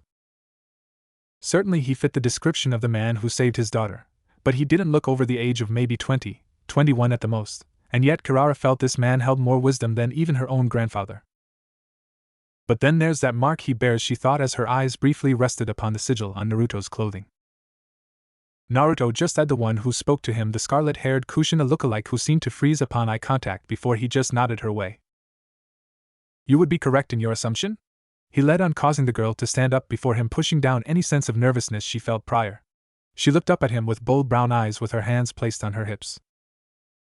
The name is Uzumaki Urza, Kushina-chan's sister, she declared, which only made Naruto give a small nod, already seeing the clear similarities she and Kushina shared. The blonde merely looked at the girl, and once again saw that she too was indeed much like her sister. She didn't fear him nor shy away because of his presence, and even though he could see some inkling nervousness, she was still able to stand before him without an ounce of fear. True, she hadn't witnessed what he could do, but still an admirable aspect nonetheless. Kushina just slapped her hand over her face, trying in vain to hide her embarrassment from what her sister had done, and in front of her savior nonetheless. Her eyes glanced to see her mother, giving her an amused expression, causing her cheeks to flush a deeper shade of red. She just knew her mother was going to pick at her about this. I see it as a pleasure, he said, giving a small nod to the girl, who blinked at his words before she saw his gaze fall on her, causing her cheeks to light up before she looked away. However, Kirara caught it, and could merely chuckle at the shyness before she took a step forward, garnering the attention of the blonde man. And I'm Uzumaki Kirara, matriarch of the Uzumaki clan and mother to Kushina and Urza. It's a pleasure to finally meet the man who saved Kushina, so for that you have my utmost gratitude, Naruto-san, she said with a bow. Naruto merely met her bow with a nod of his head. It's a pleasure to meet you as well, Uzumaki-san, and as for your daughter, she has done me a service, and I chose to repay that in full. Therefore, by saving her, and returning her home, my debt to her is paid in full, he said to the Uzumaki family's confusion, but Kushina seemed to understand a bit as a small smile formed on her face. Turning his gaze on Kenshin, he spoke, Now Uzukage-san, I do believe you promised me something in return for helping you and your clan against the forces. You know about my clan, and even mentioned a tablet. Care to explain? He asked, causing Kenshin to give a sigh whilst his wife glanced between Naruto and her husband in confusion. Urza and Kushina seemed just as confused as their mother, but they remained silent due to the tension rising within the room. Finally, Kenshin looked toward Naruto and nodded. I did, and I intend to honor my promise, but first here he snapped his fingers, causing his guards to appear. Waving his hand in dismissal, he spoke, Leave us. Hi, Uzukage-sama. They vanished, leaving the family and Naruto alone in the office. The Oda raised an eyebrow when Kenshin wordlessly walked over to a vacant wall on the left side of his desk. Pulling his hand up, he bit his thumb before swiping his blood on the wall, and then a seal appeared glowing a bright red color before it shimmered away as the sound of a distant lock being unlocked rang out. Looking over his shoulder, he nodded towards Naruto. Follow me, Odadano, he said, causing the man to nod. Kurara, on the other hand's eyes snapped wide open when she heard the name Oda. She snapped her gaze directly toward the blonde with a sense of bewilderment, and even disbelief. That is, until she saw Kenshin looking at her with dead serious eyes. Kurara, bring Kushina and Urza as well. With them being the heir to the clan, they must learn of the secrets, and that of the history of our ancestors. He received confused glances from the two girls, but Kurara masked her shock before giving a nod. Very well. Satisfied with that, Kenshin turned back to the wall as it slowly started to slide down into the floor, revealing a winding staircase that went down into the blackness. Now if you will follow me, we'll show you all the Uzumaki know of your clan, Naruto-san. The blonde merely gave him a nod before he followed him in with the three redheads in tow. As they walked in, the wall slid back in place, hiding any signs of what just transpired. With Naruto, as he traversed the deep staircase, he looked into the deepening darkness with narrowed eyes. When he took that first step onto the staircase, he felt that very same familiar dinging sound from before when he was fighting the two Kages. Only now it was getting stronger as he went deeper into the abyss. He could feel a sort of spiritual power as he went deeper within. It felt very familiar to him, but he couldn't put his finger on it. So where are we going exactly to, San? Kushina asked the same question that her twin had been thinking. However, it was Kurara that answered her question. We're heading into the ancestral vault of the Uzumaki clan, where the heads of our clan of the past have all passed on. Their knowledge, history, techniques, and all that has happened in the past are recorded and stored into the vault. It is there where the next heir or heirs, when they are of the right age, are to go, as it is their birthright, and learn what it means to be the head of the Uzumaki clan. Entry into the vault is only allowed by the blood of the current clan head, and those of his blood-related kin, she said, causing Kenshin to nod. Yes, and though I wanted to keep this a secret for a bit longer, it seems I can't hold it out any longer. There are many secrets the clan left behind for us, some of which we still have yet to decipher, but I think that now we shall all learn one of our deepest secrets, with Odadano here, he said, causing Naruto to raise an eyebrow. However, he remained silent as they continued their trek into the abyss, but it was when he heard Kushina's sister Urza speak as she eyed him with a studious gaze. I have a question, if you don't mind. What was the Oda clan, Naruto-san? Asking him directly, causing him to look her way while her family seemed a bit tense at her words. Kushina more so, while Kenshin kept a sharp glance between her museum and the Oda. Naruto just kept his gaze securely on Urza, staring her down for the briefest of moments before he looked ahead as they stepped further into the darkness with the dimly lit torches lighting their path. The Oda clan, my clan, were a proud noble people that did not rely on this energy you call chakra, but on the separate energies that made up the two worlds. The world you, and the majority I would say, know as the physical world, and the other world known solely as the spiritual world. We lived as nomads cut off from the rest of society, but we would tend to assist those that needed the help of our clan. He explained, only for Urza to frown in confusion. So your clan were like monks? She asked, causing Naruto close his eyes. In a manner of speaking, this response only intrigued her further by how he seemed to answer her, and then again avoid her question. Still, she had another question that, when she spoke, it gained the attention of her family. What about this spiritual world? What did you mean by that? What is it exactly? She asked, only to gain a cold chill when Naruto looked her way with an even colder glaze in his eyes than usual. To be blunt, I mean the realm of the dead. The spiritual world is a place my clan was able to traverse and embrace because we welcomed the ideal of another world beyond the material one. This is why we were able to traverse the realm of the dead, or as others may call it, the underworld, city of the dead, even Makai in some cases. Now that is all I shall speak about this matter, he said, cutting off all other attempts for information. Still, what he said was enough to leave them all in a state of shock if what Naruto said was true, and that the Oda clan was potentially able to do the things he said made them question. Who or what exactly was the Oda clan? Ancestral Uzumaki Vault. When the group reached the last step, they were greeted with a black, dimly lit chamber with 2 underground walls leading from the stairs directly a few feet from them. Ahead of them was another giant wall, only in the middle of it was a giant set of doors crafted by a strange metal alloy due to the silvery shade the doors gave off. Even then, Naruto saw attached on the sides of the 2 doors were torches giving off a dimly lit orange glow which revealed the many set of seals placed upon the door. He couldn't even count how many seals were on it, but among them he did see one in particular in the dead center. The seal looked like any normal paper seal tag, but it glowed with a variety of different colors from red, green, yellow to even black, all of which were morphing into one another. He followed Kenshin whilst Kirara stood with her 2 surprised daughters whilst the Uzukage stepped toward the door. Only the blood of the current clan head can open this door, and should anyone that wasn't a clan head try to breach this door, it would react with lethal force. This door hasn't been opened since my ceremony to becoming the clan head, but now things have become too dire for it to remain closed, he said before he walked closer to the door before he nicked his finger. Letting the blood flow around his hand, he placed his palm on the seal and uttered only one word. Kai. It was in that moment the seal reacted with Kenshin's touch as it slowly started to glow a bright white before the glow soon faded only to have the seal meld into the door.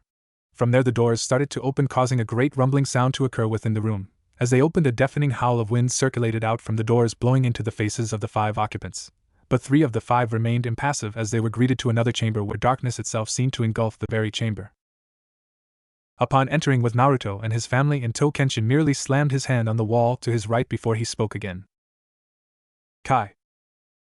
Then the doors behind them slowly closed, but while they did so the group was greeted with rows upon rows of torches lit up. The vastness of these torches kept going for what seemed like miles, lighting up the darkness before them until braziers hanging from the walls and the ceiling lit up. Finally, he watched the row of torches stop nearly 3 miles ahead, only light up another set of torches that lit the other side of the wall. Then Naruto fully looked on the content of what lay within the vault. Whoa, Kushina and Urza said in unison as the 2 stared up in sheer awe at what the 2 were seeing, and Naruto couldn't really blame the 2 girls, for even he was a bit impressed with what he saw. The Uzumaki truly had been holding everything they ever learned, created or gained over their many years of existing. Because shelves upon shelves filled to the brim with books and scrolls littered the many hallways.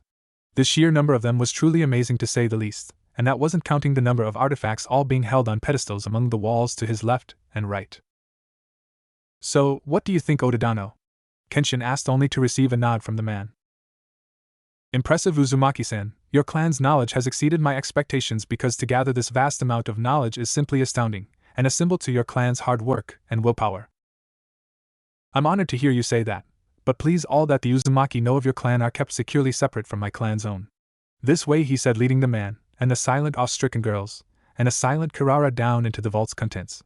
Following Kenshin, Naruto kept his gaze steadfast, but that same dinging sound only got stronger, and now he could even pinpoint its location, leading his gaze to be directly toward the opposite wall to the entrance of the vault. He walked with Kenshin as the man led them up a staircase leading up to the wall. The wall itself seemed to be made out of the same material as the door had been, but walking to a particular wall, Naruto beheld the sight of yet another door, only this one held another seal, one of which Kenshin released, but this time stood aside, causing Naruto to raise an eyebrow at the man. He saw this, and bowed his head respectfully. This door leads into the chamber of the Oda, where all that we know and have learned about your clan has been stored for all these years. It is only fitting for the first person to ever enter this chamber be you, Odadano, he said, causing Naruto to stare at the man before he looked towards the door for the briefest of seconds. That infernal dinging sound was so strong that if Naruto hadn't channeled his energy into his ears they would have bled due to the sheer intensity of it, but now he knew that Kenshin spoke the truth, for whatever lay behind this door did belong to his clan. Because those of the spiritual realm would be able to hear this sound, and sense the many spiritual residue within. Still, it made him wonder as to why the Uzumaki had done this, why save his clan's knowledge, and whatever history they could find for safekeeping. What had caused them to do this, and for that matter what had his clan done in his absence? Placing his palm on the door, he pushed it open and walked in, soon followed by the Uzumakis, and it was then Naruto's eyes' azure orb surveyed the contents within the chamber. Unlike the Uzumaki's vault, what is within this one didn't even hold a quarter of the Uzumaki's knowledge, but that didn't matter to Naruto.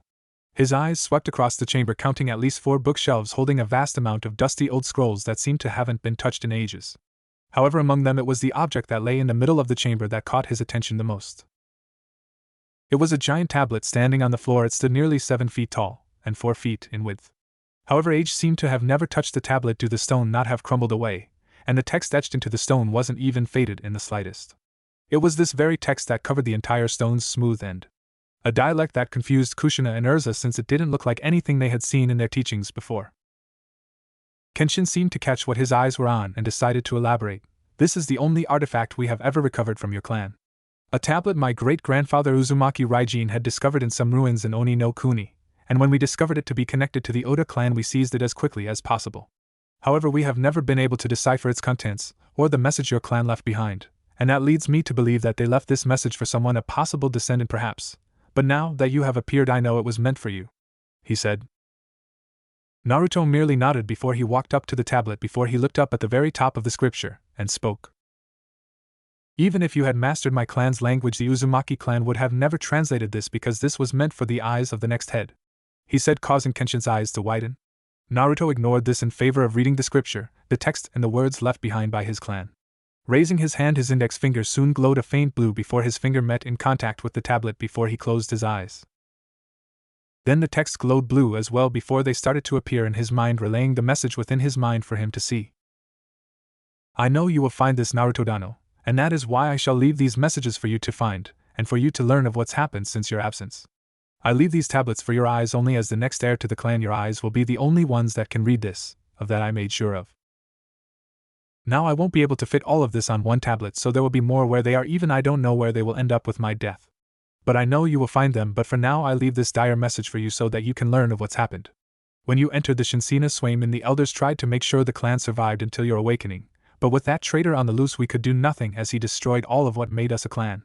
He's systematically killing us off like a snake's venom does to its prey. That is why after nearly 5 years nearly half of our original numbers had been killed off by either that traitor or his partner's forces. It was because of this the remainder of us fled our home, where I took everything including the most precious object to our clan with us. It was during this time we met with a tribe of nomads that specialized in sealing, and in return for helping us we helped them learn the ways of fighting. Their art of sealing proved useful for many of our knowledge to be kept locked away. We became allies, and hopefully that alliance still stands even now in whatever time you awaken in. But what is important for you to know above all else is that he is still out there, and with you gone he has done everything he can to kill us off, and take what is yours. You know of what I speak of, the most blessed artifact of our clan passed down from your father's father. I've done as you have asked, and hidden it away should this have ever happened, but if anything he has proven to be quite stubborn in his search for it. But I know that you will awaken, and keep it out of his hands, for it was meant only for your hands, Naruto-dano. I am running out of room, so I shall continue my message, and record all that's happened to the next tablet. Hopefully you find it by then, and search for what has been kept hidden away from the traitor's hands. This is farewell for now, my friend. Oda Kisuke, keeper of the Oda clan's records.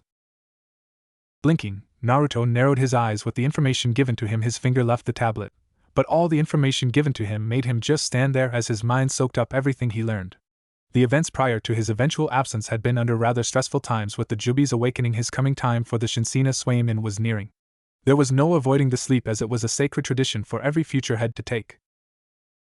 Shinsina Swain was a sacred act where every heir to the Oda clan would come of age, and having proved their skill and prowess in the clan's ways would enter a state of deep slumber. This was in hopes they would leave their body on the spiritual level so that their soul could delve into the realm of the spiritual, and harmonize itself with the world of the spiritual. It was a rite of passage, and should you succeed in awakening from the slumber, then you would be downed as the next clan head of the Oda clan. The estimated time to awaken is never predetermined, but in most cases one would awaken after a few days, others weeks, and some rare cases a year or two. But there was risks because in some cases many never woke up again. However, Naruto's mind raced on trying to think up as to why he had been asleep for so long. He now knew that it had been more than a millennium since he went into slumber, but to sleep for so long while his clan was in peril. Why it only felt like yesterday that I'd faced the Jupiter. Did sleep truly affect my sense of time for so long? He remembered delving into darkness, and linking himself with the real of spirits. His time in the realm was long, but to sleep this long. His hands twitched at the mention Kisuke's message, and the words he spoke of. His eyes turned soulless as he remembered of whom he spoke of. The traitor. He knew of the man Kasuke spoke of. After all, the man had betrayed his clan to a foreign element in the old days when the elemental nations was still new. Punishment for that was death, but the man proved elusive like that of a ghost in many aspects. But as the blonde looked down at his hand, he clenched it till his knuckles popped while his azure eyes hardened in a cold, merciless glaze. You escaped my grasp once, but you shall not do so again. Releasing his hand in its vice clench, he looked toward the stone again with a monotonous expression. You did your duty well, Kasuke, now rest. And Naruto? Are you okay? Kushina's voice echoed within his ears, causing him to look to the side where he saw Kushina standing at his side looking at him with a worried gaze. Deciding to ease her worry, he gave a nod before he looked back at the tablet that seemed drained in some manner. Yes, Kushina, I'm fine, just a lot to take in, so don't worry about me, he said, but he did notice the way she seemed to gaze at him longer than before, as if truly peering at him to see if he was lying. Her deep-seated worry for him confused him, but what surprised him was how this young girl was actually learning to quickly read him even better than most people in his time ever had. It was small, but she was learning nonetheless. Pushing these thoughts to the back of his mind, he turned toward Kenshin and nodded. It would seem we have much to speak about, Kenshin Uzumaki, he said, causing the man to frown in confusion. Uzumaki clan household. So what you read in that tablet specifies of an alliance made between your clan and the ancestors to the Uzumakis? Is that why our clan has always kept our vigilance for any information regarding the Odas? To keep all historic records of our ancient allies that even predate the time of our ancestors? Kenshin asked himself as he and his family were situated within his study. He looked to see Naruto standing out near the window as he looked out at the village. The trip from the vault to his household had been a quiet one since the village was still tense due to the attempted invasion, so they had been able to get to his home unhindered despite the looks they received from the one or two villager or clansmen that saw them. That would be correct in assuming that those same nomads were indeed the very same ancestors to your clan. Taking this into consideration, my clan seemed to have been the ones who taught your ancestors how to fight, and in return gave my clansmen shelter, he said before Kenshin seemed to massage his temples as the flux of information coming his way. To be honest, he shouldn't be surprised because he always had an inkling suspicion that the Uzumaki were allies with the Oda in way back, but to hear they had actually taught them out to fight in the old days was shocking even for him. Was there anything else on the tablet? Kenshin asked, only to have Naruto close his eyes and shake his head. No, only affairs concerning my clan that I must fix on my own, he said, causing him to receive confused looks Kenshin and Kirara, while he got a worried one from Kushina. Urza, on the other hand, frowned at his words. While the scarlet-haired tomboy was captivated by a great many things that had happened in the last few hours, her interest was growing minute by minute in not only this seemingly old clan that had been allies of her ancestors way back, but in the man who had saved her sister from a fate worse than death. Not that she would say it. Kenshin just nodded in respect. Very well. But the question now is, what will you do now? He only received a raised eyebrow from the blonde before he looked back out at the village, his gaze looking out in the far distance of the mainland. I must go and deal with this matter at hand. As he said this, he missed the look he got from his wayward redhead companion as she gazed at him with a look of worry. In all honesty, Kushina didn't want him to go, not after all he's done for her, her home and her family, just for him to up and leave. Plus, the time she spent traveling with him back to her homeland had been possibly some moments she had ever had in her life. Granted, she didn't know as much about him as she did now, but still being with the blonde for all this time spawned a feeling of wanting him to stay. Still, her gaze fell as she realized one thing: he has no obligations to stay, nor should I be selfish about it. He does have his own goals to accomplish.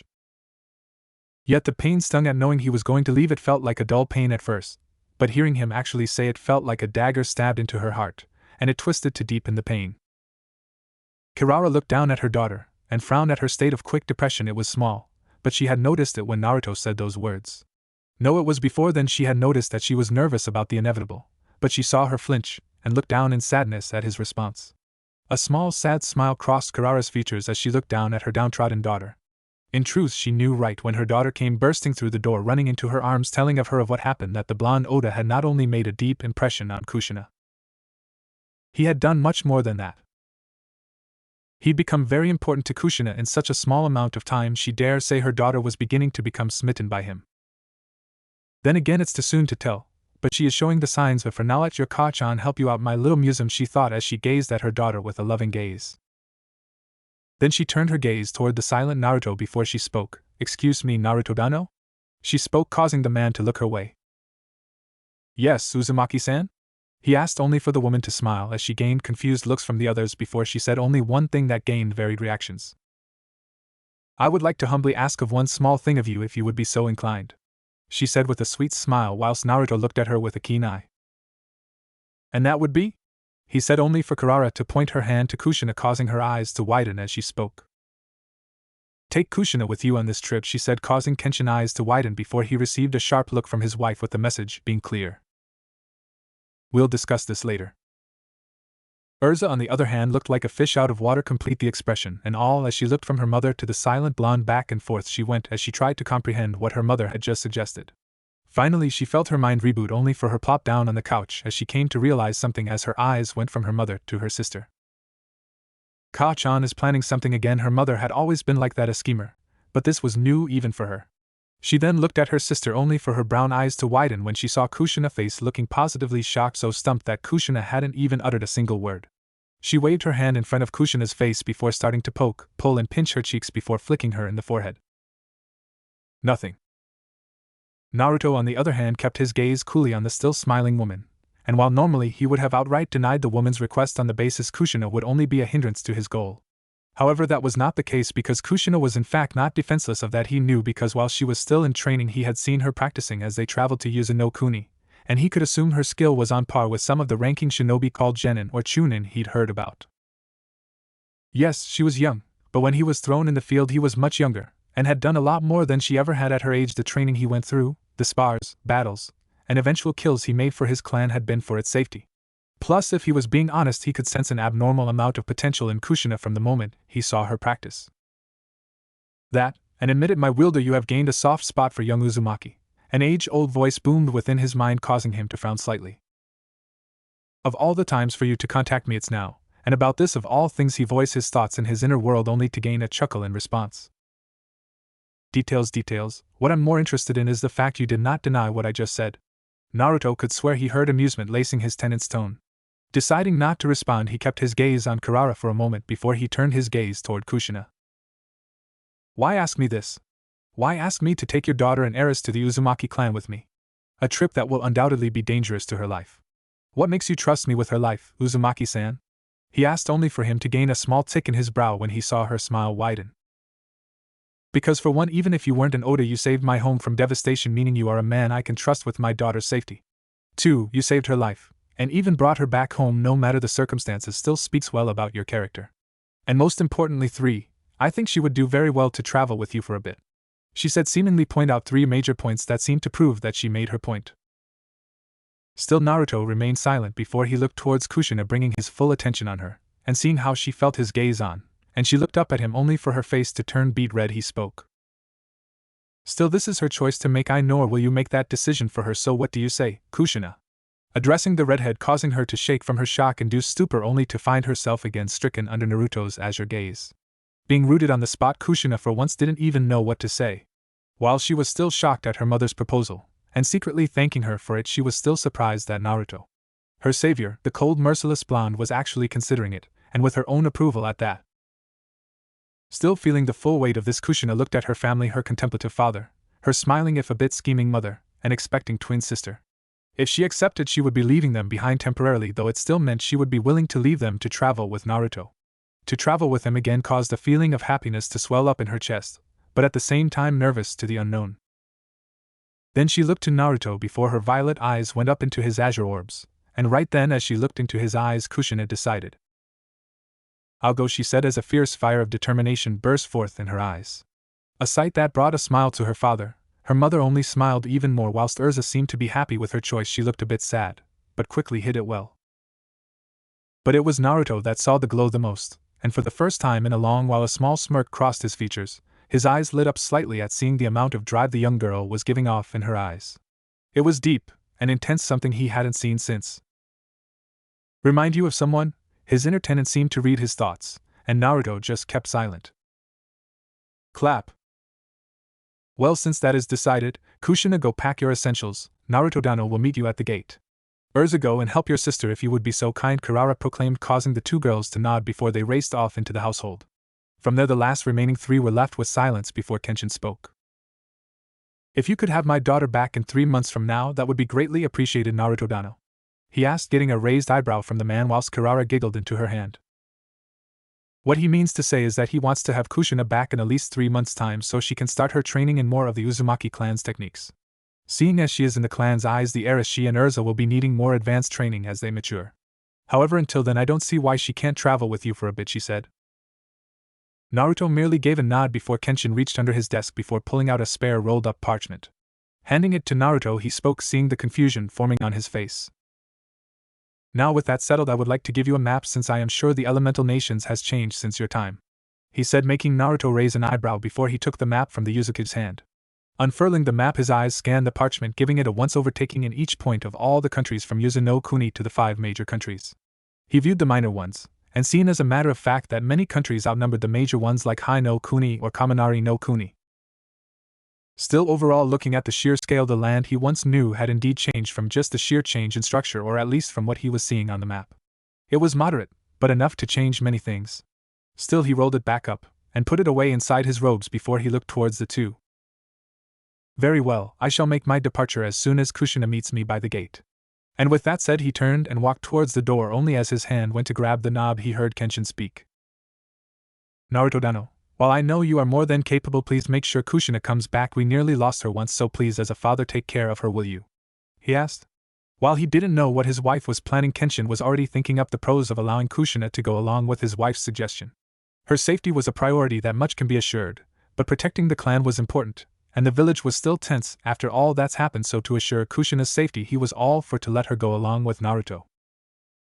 If he were any other man he would have declined, but he knew Naruto was capable. Not only was he powerful if he was able to do what he did to the main invasion force, but also he was an ally of the Uzumaki, a friendship held between his and Naruto's clan that went so deep that it went back to the time of his ancestors.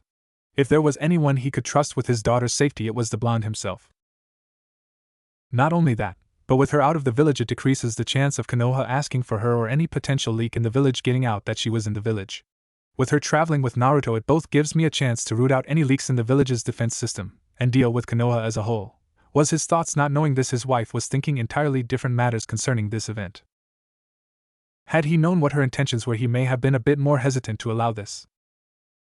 The blonde decided to speak. You have my word as an Oda, Uzumaki Kenshin, that no harm shall befall the girl. Now I must be off. Gaining a nod from the two, he opened the door, and left, leaving the two Uzumakis alone, only for Kenshin to glance toward his wife with a studious gaze. Okay, Kirara-chan, what are you planning at now? He asked, only to receive a small slap on the head from his wife. He frowned as she gave a soft giggle. Her violet eyes peered down at him with a look he knew all too well from their youth. Mischief was clear as day in those eyes, and it only caused a sinking feeling in his stomach from the way she smiled at him. Nothing, dear, nothing at all, just helping out our little Kushi-chan, she said, causing Kenshin to raise an eyebrow at his wife. Help her how? But to his annoyance, his wife just sauntered off while twirling her finger in the air. Oh, nothing, just giving her a little push in the right direction is all. And thankfully Kirara thanked how dense her husband could be at times. She could literally feel his confused eyes staring into her back. Still, she wondered how things would progress between her Muzum and the blonde Oda during this trip. Uzushiogakures gate. Kushina was literally beaming with excitement as she stood side by side with her blonde traveling companion. While she had been still surprised at what was happening, she was coming to terms with the fact that she was actually going to be able to travel the elemental nations, and with Naruto, which only made it all the better for her. Hell, she wanted to hug her mother fiercely for giving her this chance. She was fine with smiling as wide as she could at her equally smiling mother. She'd packed her essentials in a variety of storage scrolls which she put into her backpack, but she still replaced some of her clothing with the Yuzuku no Ichi standard. Like her sister, she wore similar gear, but instead of long-sleeved shirt, she wore a short-sleeved with a black long-sleeved shirt underneath. She wore black pants that went down to her black shinobi sandals, while strapped her right hip was a kunai/shuriken pouch, while on her left hip was a variety of 6 scrolls strapped to her hip in a leather holster. Finally, proudly tied around her forehead was the Uzushio headband in all its glory, securely fashioned on her forehead. Her hair fell down her back as usual, with her 2 trademark twin bangs framing her face, a trait she shared with her twin sister. Overall, Kushina looked ready and rearing to go, but she stayed put as she said her goodbyes to her family, while Naruto stood off to the side looking out from the village, keeping his gaze firmly out on the mainland. You better be careful out there, Nasan, and try not to get yourself into too much trouble, okay? Her sister said, causing Kushina to pout at her smirking sister before pinching her cheeks, causing her yelp. Shut up, Tebane! She continued to pull her Urza's cheeks, only for her hands to be slapped away before Urza surprised her by giving her a hug. With her eyes going wide at the contact, Kushina looked down as Urza hugged her sister for all she was worth, and it was there she heard her sister speak. Please be safe, Kushina. I'll miss you. Urza spoke with her words carrying a soft tone of worry for her sister. Kushina just smiled before wrapping her arms around her sister. Don't worry, I'll be fine. Worry about getting stronger till the next time we meet, okay? She felt her sister nod into her shoulder before Urza pulled away, only to give a silent glare directed to the blonde as if scrutinizing him. Kushina saw this and sighed at her sister's action. Perhaps Urza was a bit more protective of her than she first thought. Kenshin just put his hand on top of Urza's head while he gave a respectful nod to the blonde who seen it from the corner of his return before looking to his daughter. Now Kushina, I want you to take this as a chance to learn all you can, and take this as a lesson to learn of the world we live in. All may not look as it seems from first glance, so take this as a chance to learn, and grow as a respectful kunoichi, understand? He said, causing Kushina to look up at her father with a serious expression before she gave a nod. I will too, San. She said with a nod while her eyes glowed with that same intense drive that even now Naruto saw to be extremely nostalgic. Then Kirara came up before pulling her daughter in for a hug, but it was when she bent down to her ears that Kirara spoke, so her words were only heard by Kushina. And while you do what your father suggested, Musum, don't forget to find the time to have fun. Musum, life is too short to not experience a bit of fun. So take the time to enjoy this trip with Naruto-san, okay? She said with a wink, causing Kushina to blink at her mother as she tried to comprehend her words. That was when she realized what she was implying, causing her face to flush a deep cherry red before pulling away as if she was burned while looking away from not only her smirking mother, but especially Naruto. Oh, she did not want Naruto to see her face right now. Stupid Kasan, why won't she stop saying such embarrassing things, was her thoughts, but still her mother's words were now teasing and haunting her at the back of her mind. Like an annoying gnat that wouldn't stop flying around you. Taking a chance, her eyes glanced to Naruto, only to look away when she found him looking her way with a raised eyebrow. Feeling everything was settled, the blonde turned to Kushina. Are you ready to go? His voice seemed to cause her to tense before she dared to look his way before giving a meek nod. Hi. With that, Naruto nodded before he started to walk away, followed by Kushina, leaving her family to look at their backs as they traversed into the forests and out of the village. This time for a good amount of time with one of the Uzumaki clan's heirs traveling with the heir to the Uzumaki's oldest allies. Truly a unique sight if someone besides the family knew of Naruto's status. Still, this presented a question: what will happen now with the likes of Naruto Oda unleashed upon the elemental nations after so long in deep slumber? No one could tell. Sarutobi Hiruzen, Sandaime Hokage of Konohagakure, sat behind his desk with his fingers intertwined whilst he stared from beneath the rim of his kage hat. His sharp brown eyes, hardened from the years of warfare, pierced into the other two pairs of eyes belonging to the two men that now stood in front of his desk. Though he sat composed with little to no abnormality in his posture, one with the trained eye would see the tense of his muscles, the twitch of his hands, and guarded way he held himself. He was a Kage that had been through wars since he was a child, and as such learned to always keep up his guard. But right now Hiruzen was in a state of annoyance. It had been little over a week since the attempted invasion on Uzushiogakure with the combined forces of Iwa, Kiri and Kumo, and the news of their failure had reached the vast reaches of the elemental nations. Naturally, many people had believed that the land would have been decimated under the combined force of 3 supernova shinobi villages, but it seems like the Uzumaki clan had once again proven history correct in achieving the impossible. They had come out alive, or so the two men standing before him had reported, but right now he was more interested in the report of their mission. And he was not pleased with what they had to say. Can either of you please explain to me how 2 of my top infiltration experts could fail in a simple retrieval mission of one young girl?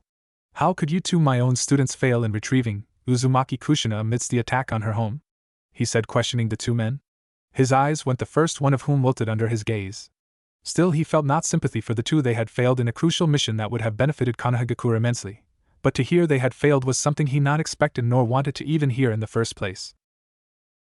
The first man was tall with a muscular build. He wore the standard ANBU uniform, which consisted of a long sleeves black t-shirt and black pants with the ends tucked into his black shinobi sandals where white medical tape was wrapped around to secure them in place.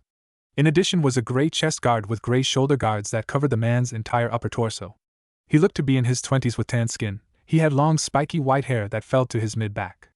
Black eyes stared nervously back into the stony orbs of Hiruzen Sarutobi, while red line markings dripped down from the bottom of his eyes, and finally he had the beginning of a small wart on his nose. The second man was much different to his fellow companion. While he wore the same uniform, it was a lot more loose due to the man's body being much more thin. He had the body of agile fighter that relied more on flexibility and speed than his fellow shinobi. His skin, on the other hand, was an unnatural shade of pale to the point it looked unhealthy to the stark white tone his skin looked to be.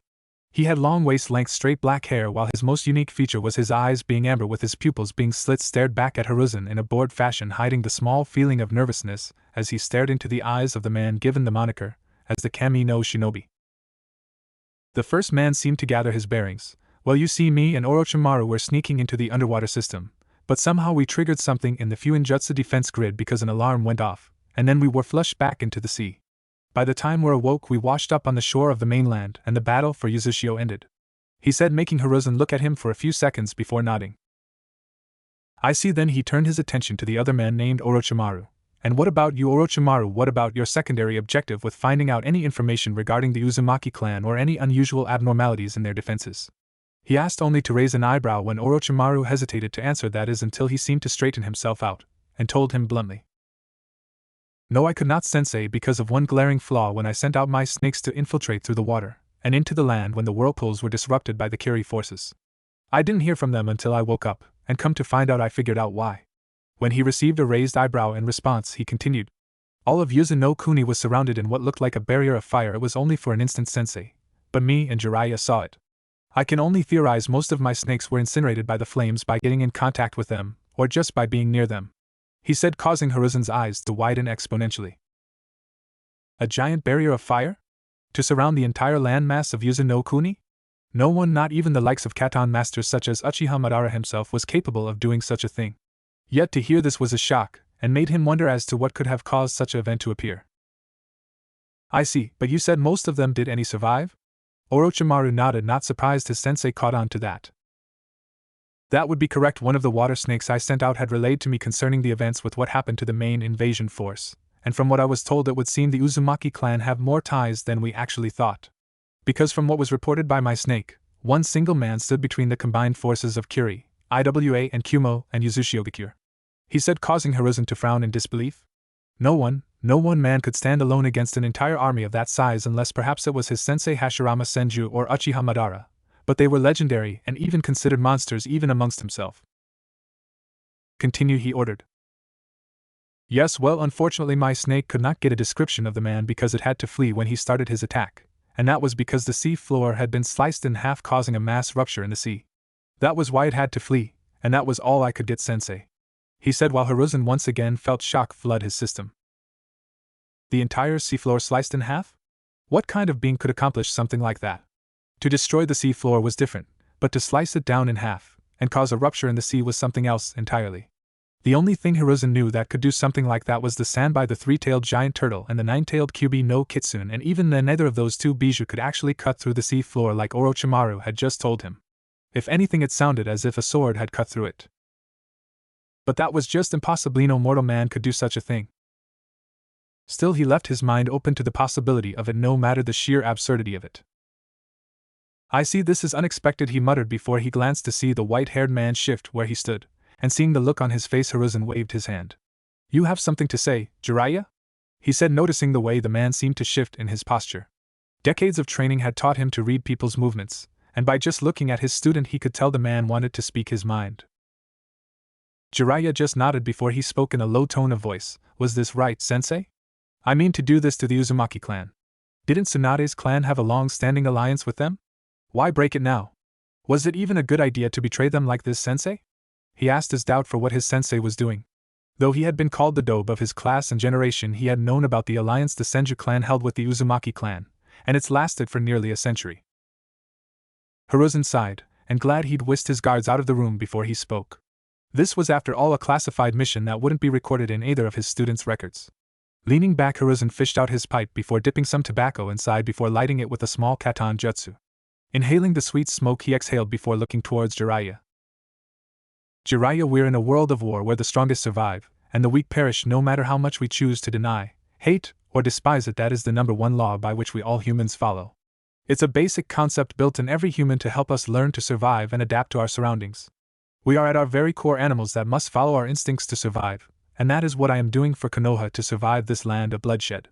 We needed the Jinchuriki of the Kyubi in our village to keep the village in the eyes of the other shinobi villages strong enough to pose a threat. Betraying the Uzumaki while taking the Kyubi Jinchuriki was the only plausible answer to cut off our connections to them in order to gain a ceasefire with Kiri, Iwa and Kumo, and also gain the Kyubi Jinchuriki back in our village as it was with the first," he said before taking a drag of his pipe. Exhaling, he spoke once again to his two silent students. "But to answer your question, was it a good idea? No, it was not. But if it would keep Konoha strong so its people could flourish and the work my senseis Hashirama Senju and Tobarama Senju put forth in this village alive, then I would do it again in a heartbeat," he said, causing Jiraiya to frown before looking down.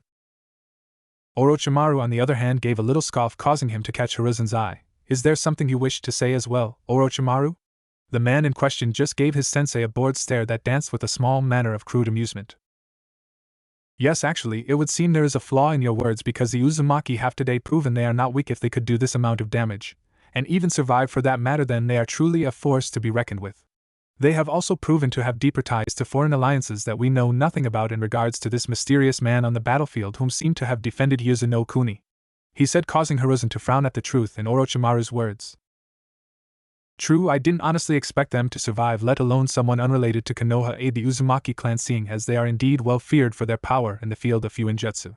And that's not even counting the fact they are all well as a clan well talented in all fields of a shinobi. Still, it is unexpected to see that they hold ties and alliances if this mysterious man is anything to go by, because Hashirama Sensei never mentioned of other alliances the Uzumaki clan held." He trailed on with a frown. What else had the Uzumaki clan not told them? Orochimaru this time did scoff before speaking when he saw Hiruzen look at him. "Don't forget, sensei, of the fact that when the Uzumaki clan learn about the breach in their defenses, they will tighten up on everything. This will make a second attempt near impossible, and seeing the incident with the first retrieval of the second Kyubi Jinchuriki failed with our own shinobi abandoning her with the Kumo shinobi will leave them with a very bad impression of us with their leader." Hiruzen once again frowned, but nodded at the truth of Orochimaru's words. The incident in getting Kushina the first time had reached his ears by the very shinobi that abandoned her. Now they were nothing more than a pile of ashes for leaving their potential war asset in the hands of Kumo to save their own lives. The families of said shinobi were also threatened with punishment if they so much as breathe a word to anyone about it, but it would seem that had been for nothing, because he soon learned that the young girl proved to be even more elusive than he first thought. Because he'd soon learned from one of his spies in Nanamushi that they had seen the redhead traveling with an unidentified man where she presumably sailed back to Yuzu no Kuni. Nanamushi being one of the very few port towns that had an outside Uzumaki ferryman that could transport other Uzumakis across the whirlpool defense system that surrounded Yuzu no Kuni without being pulverized by the whirlpools. Then came the other portion of what Orochimaru said, and that actually made him feel a sliver of worry sprout in his gut. He knew the Uzumaki clan's current head by the name of Uzumaki Kenshin, the current Yuzukage of Uzushiogakure and unofficial daimyo of Yuzu no Kuni itself.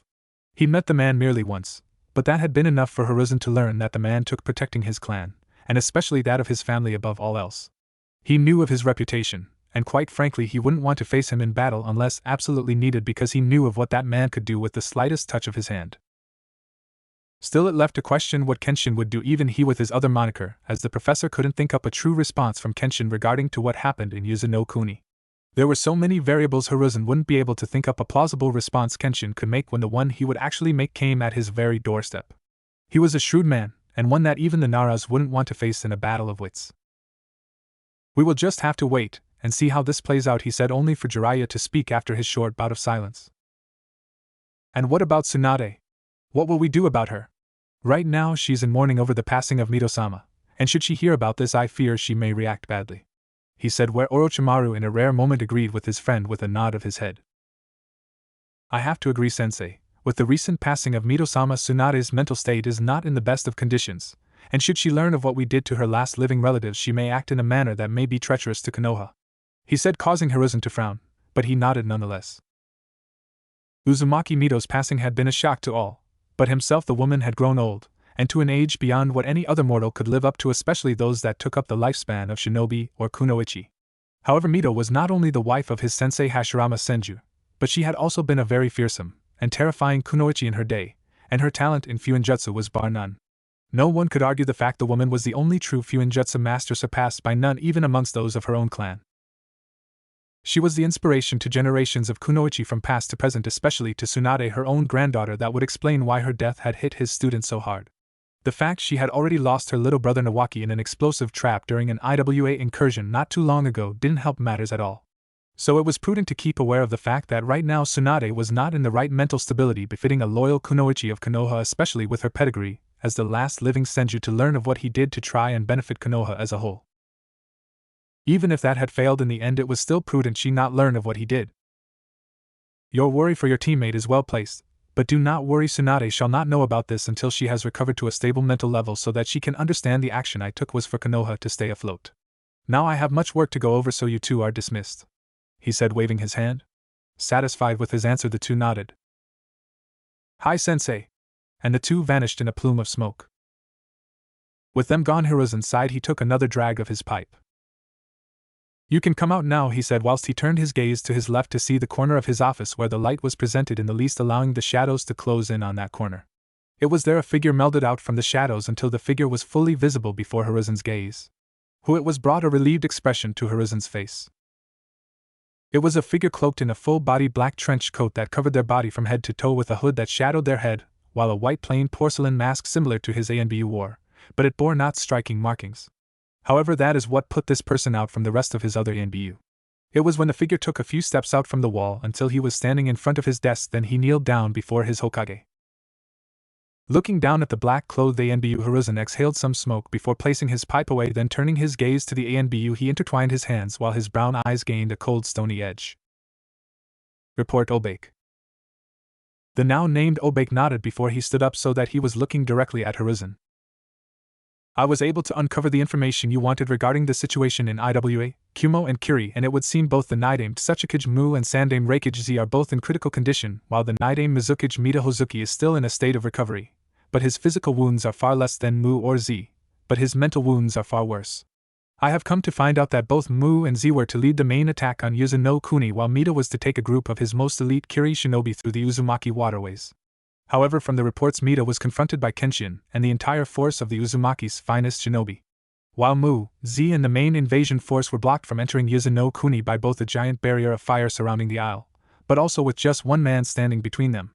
The NBU said with his voice muffled by his mask, but it was clearly a male. However, Hiruzen heard him clearly, and he frowned. It seemed what Orochimaru had said was true after all. Nodding his head, the ANBU continued. Reports given by those that were able to retreat in time indicate that this one man was the cause for defeating the two Kages in a 1 versus 2 battle, and causing the full-scale retreat for the combined forces of the 3 villages, but that has been unconfirmed until both Z and Mu are fully conscious to give then initial reports. IWA and Kumogakure are both in a state of alert with their leaders in critical conditions. They are calling all shinobi back for a full withdrawal from all previous and current battlefields. Furthermore, Mita has already put a full-scale lockdown on Kirigakure, and had made no further attempt to make aggressive actions towards Uzushiogakure. It is speculated that his fight and defeat at the hands of Uzumaki Kenshin has mentally scarred him to the point of destroying whatever will the man once had to face the Uzumaki again. It was here Hiruzen was feeling that same sprout of worry grow increasingly bigger at what he just heard. Although they were still unconfirmed, it was still from eyewitnesses at the battle who saw it, and one could not simply ignore this unless they be an ignorant fool. If there truly had been just one man that had truly defeated the combined forces of 3 shinobi villages while also taking down the Sandame Reikage Z and Nidame Tsuchikage Mu, shinobi of their caliber, and ones he's faced while not at the same time both defeated at the time, was just a scary thought. What man could possibly hold that kind of power and still be called human? Still hardening his resolve, he spoke. "And what of your secondary objective?" he asked, causing the ANBU to fish out a scroll which he placed on Hiruzen's desk. Looking at the scroll, he perked an eyebrow at the ANBU who spoke. "That scroll is my detailed report on the estimated losses resulted in this invasion attempt, Hokage-sama. The average estimate you made before the invasion was that the combined forces would lose around 30% total of the overall force, while a 99% was made on the near extermination of the Uzumaki clan excluding the Kyubi Jinchuriki, Uzumaki Kushina. However, after going over each report from all 3 villages, that estimate was severely wrong, sir," he said, therefore making the Sarutobi glance up to his ANBU operative with a curious glance. "Oh? And how much of a difference are we talking about?" he said whilst he took the scroll for himself. "After going over all the specs, I can guarantee a total lose from the overall combined force is at the very least 80%, that is not including the bodies that could not be found. While the Uzumaki clan hadn't suffered a single casualty due to the fact those that fought alongside Kenshin were the most elite of his shinobi, and among them was some of their best medic nin, and the rest are speculated to have been in the shelters during the time of the attack." Here Hiruzen's face scrunched up as he ran the information through his head. While it was a complete different estimate to what he averaged it to be, it still possessed a problem for him due to the fact no casualties were reported within the Uzumaki. Kenshin must have took every precaution to safeguard his clansmen, and took the full brunt of Mita and his men with the most powerful of his clansmen at his side. Well, even though the difference in estimate is high, it doesn't change the outcome, even if my plan failed with Uzushio being destroyed. The second part of it couldn't have gone any better because now with the vast weakening of Curie, IWA and Kumo's forces and their withdrawal of their shinobi from the front lines gives us the breathing room needed. Then when we build up our forces we can launch our offensive while still under the guise of still being under that ceasefire agreement I proposed to them. Therefore I can send in the ANBU saboteurs in to begin rigging the village's weapons, siege engines, and their very own village's defenses. Expressing this to the ANBU wasn't a bad thing. While normally he would keep such information hidden only to his war council, this ANBU was different from his other ANBU.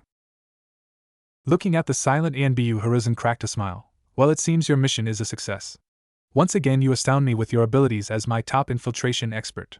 Your actions have once again aided Konoha during these trying times. Just as they did when you went and retrieved that information from Uzumaki Mito.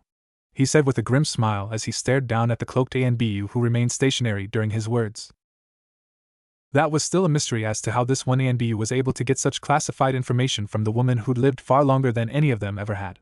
Then again, Mito, no matter her status, was still an old feeble woman with a weakening mind that was fragile like glass. And when signs of her passing came, it revealed the perfect opportunity for Hiruzen to act. He had sent this particular ANBU codenamed Obake to retrieve all the classified information directly from Mito's mind, and while it was still a mystery to how he had done it, the results had been the same. Hiruzen was rewarded with information to Uzushio's entire defense network, the layout of its very foundations, potential weak points that he had noted, and given to Mita, who spread the word to both Mu and Z, enticing them to invade. Even better was classified sealing techniques meant only for the eyes of the Uzumaki clan. After those results had been given, Mito had passed on just a few days after in her sleep. While his actions with taking advantage of the situation with his late sensei's wife could be considered monstrous, Sarutobi was adamant in keep Konoha safe, even if that meant going to the extremes to do so. The ANBU Obake just bowed his head. I just do what I must to ensure Konoha and her people stay safe, Hokage-sama. He said, where the Sandaime Hokage looked at the man with a smile of pride. Too true, once again you prove your loyalty to Konoha is as powerful as ever, and your will of fire burns ever so fiercely. You truly are just like your father. Tell me, how is he these days? He trailed on, wanting to know about Obake's father's health. Obake remained motionless, but still responded out of respect for his leader. Sama is doing fine, his health is stable so far, but I do fear his time is coming close, he said in a monotonous fashion. Frowning, Hiruzen looked at Obake with a curious if not a bit alarmed glance. Why is that? Call it a gut feeling, Hokage-sama. It was clear that was all the man was willing to speak on the status of his father's health, and Hiruzen could respect that, and so with a sigh the Sarutobi head pocketed Obake's scroll for future inspection before he looked directly towards the ANBU. Very well, but I'm afraid I am going to have to send you back out in the field, Obake. Now that I have the information regarding most of our enemies, we can set out sights on Suna, and then begin building up for the offensive. However, in the meantime I want you to go out on a search and scouting mission. He watched as Obake stood up straighter with his shoulders squared out while his attention was directly on him. Who's the objective, Hokage-sama? And it was then Hiruzen stared straight into Obake's eyes, piercing through his mask's eye holes as he stated the objective. I want you to go out and find any information regarding this unknown element, this supposed man who helped the Uzumaki clan. If this one man was able to crush the main invasion force of 3 shinobi villages, and defeat 2 kages at the same time, is a man to be both feared and watched. Without information on this man, and without knowing his ties, name, appearance, or skill, he could become a threat to the war effort. That's why I shall be giving you all the time and all the resources you need to find this man. When you find any information or even an accurate description of the man, report back to me immediately. Am I understood? There was an air of authority he excluded when he made this order, and it was Obake who bowed his head in acknowledgement of his leader's order. Hi, Hokage-sama. Then you're dismissed, and with a wave of his hand Obake backed into the wall only to melt away, erasing his existence along with his chakra signature, and sent from where he once was. Nodding with this, Hiruzen went back to the documents to his desk to prepare for the eventual meeting with his war council. However, if Hiruzen had been a bit more aware, he would have seen the blue bird that had been perched on his windowsill the entire time he spoke with Jiraiya and Orochimaru and Obake. With his back turned, the blue bird chirped a tune before it flew off with its destination in mind.